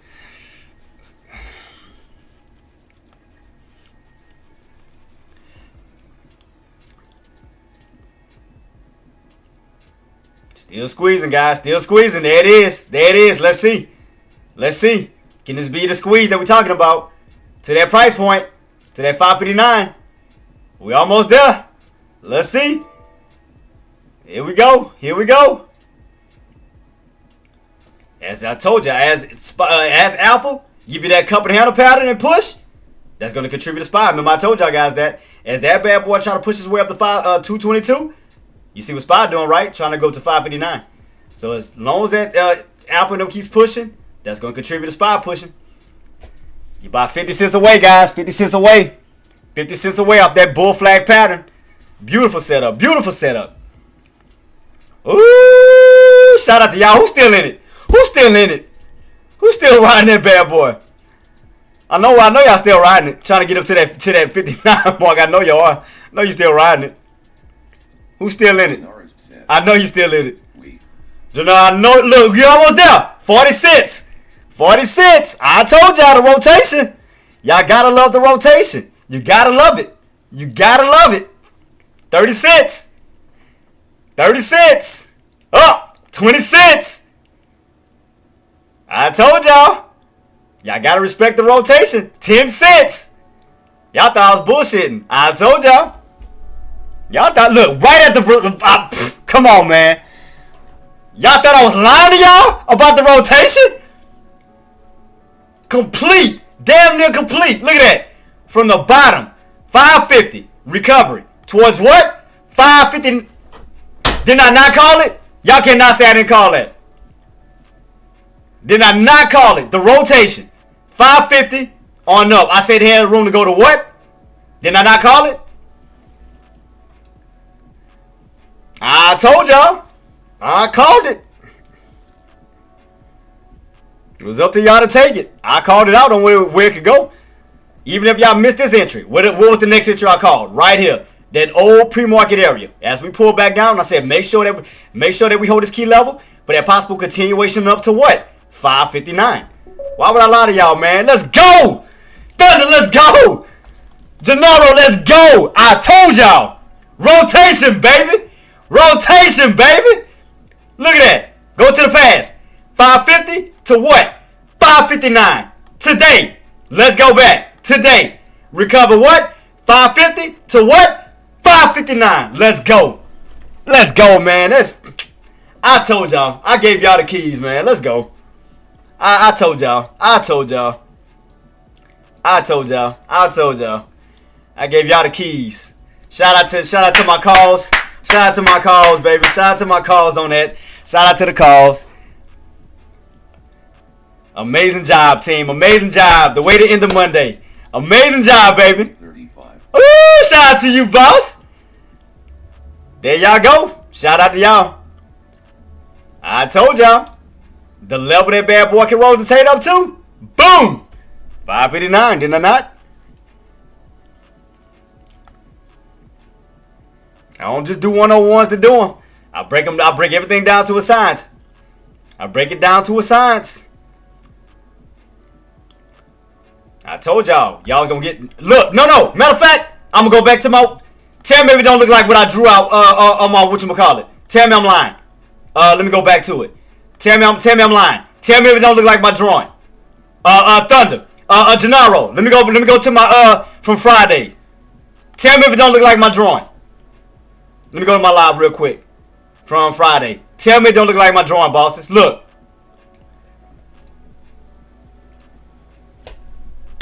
It don't look like my drawing from Friday?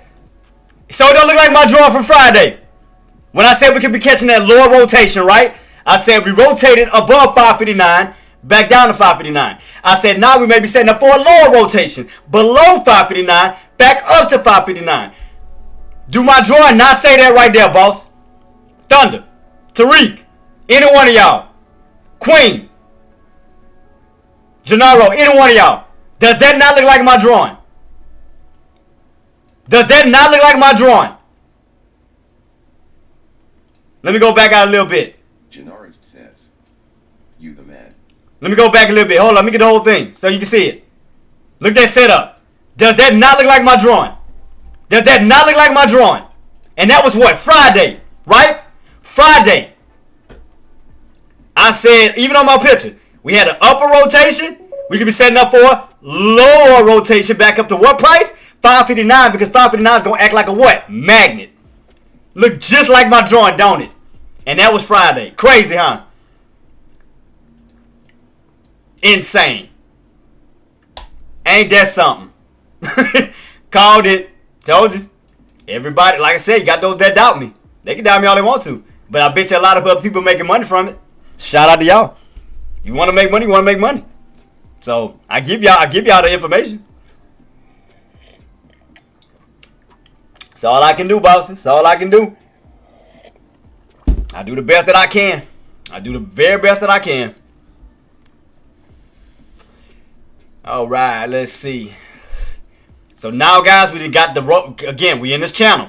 We in this range. So you got to keep in mind, 559 can still be resistance until we get that break back above it for that possible rotation all the way back into the areas of 559, 570. So you got to keep in mind, with no...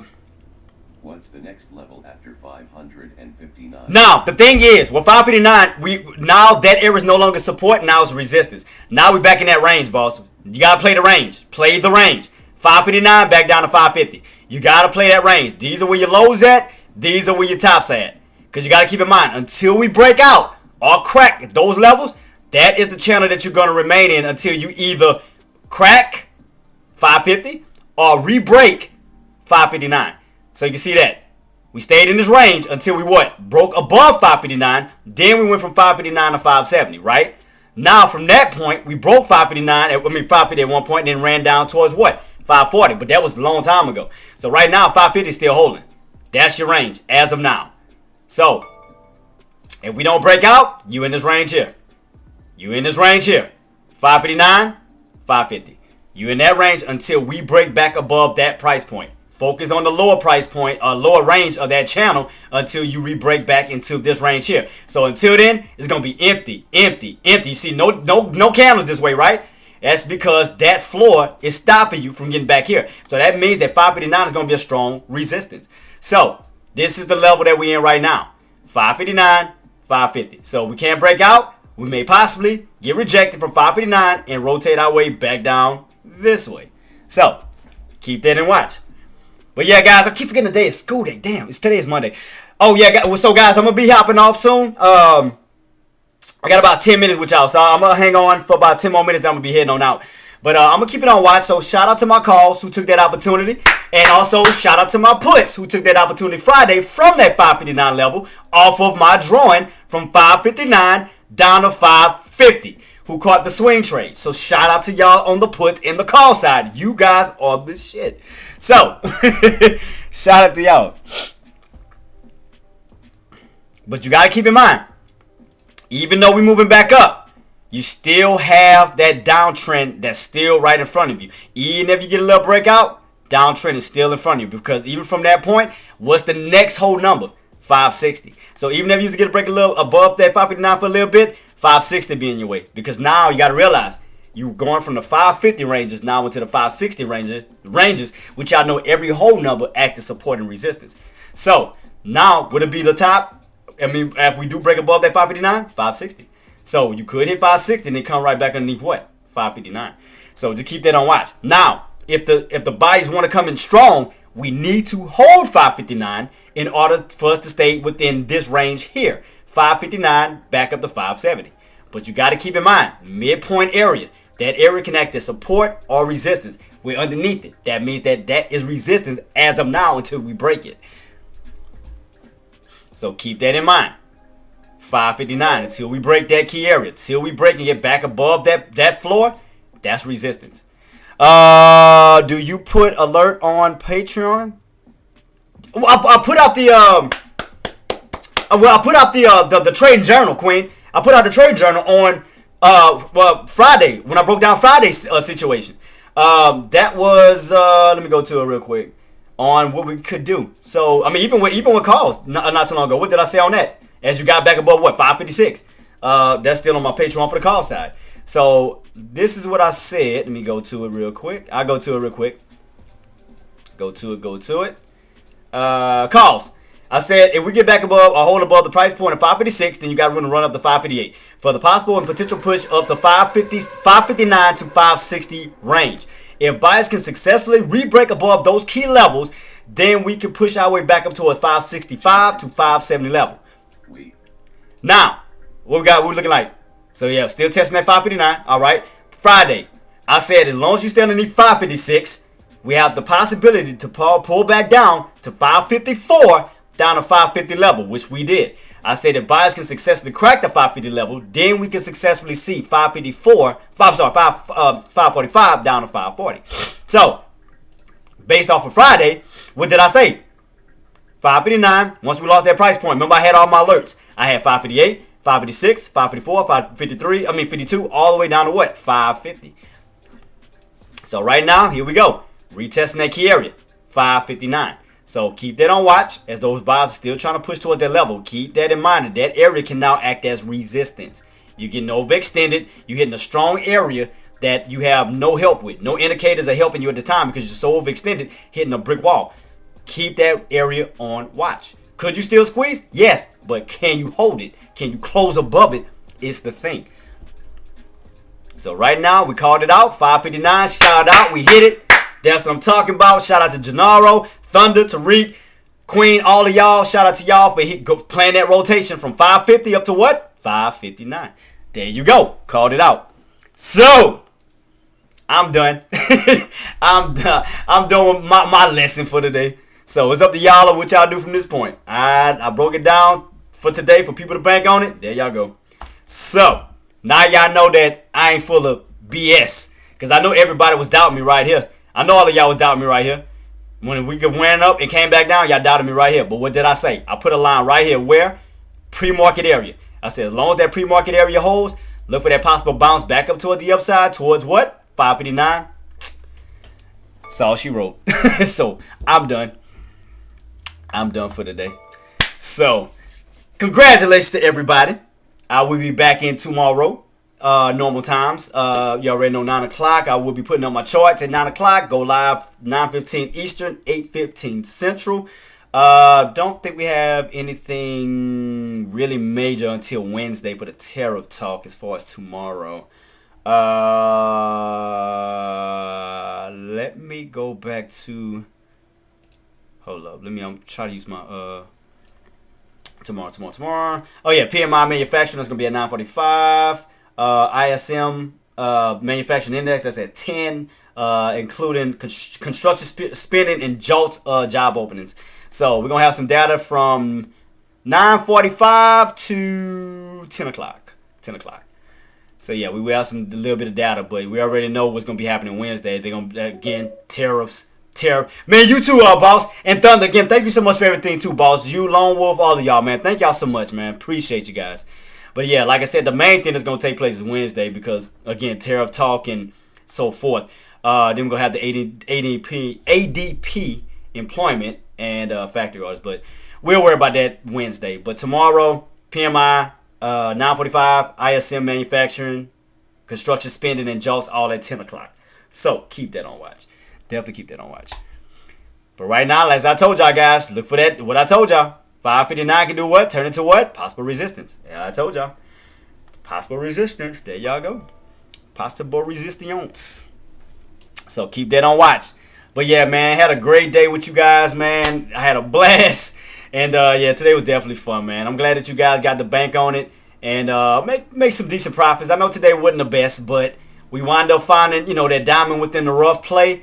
After we started to, the dust and everything cleared out, finally still got that rotation from 550 up to 559. There y'all go, getting that rejection. Play that channel. Boom, there it is. Shout out to y'all.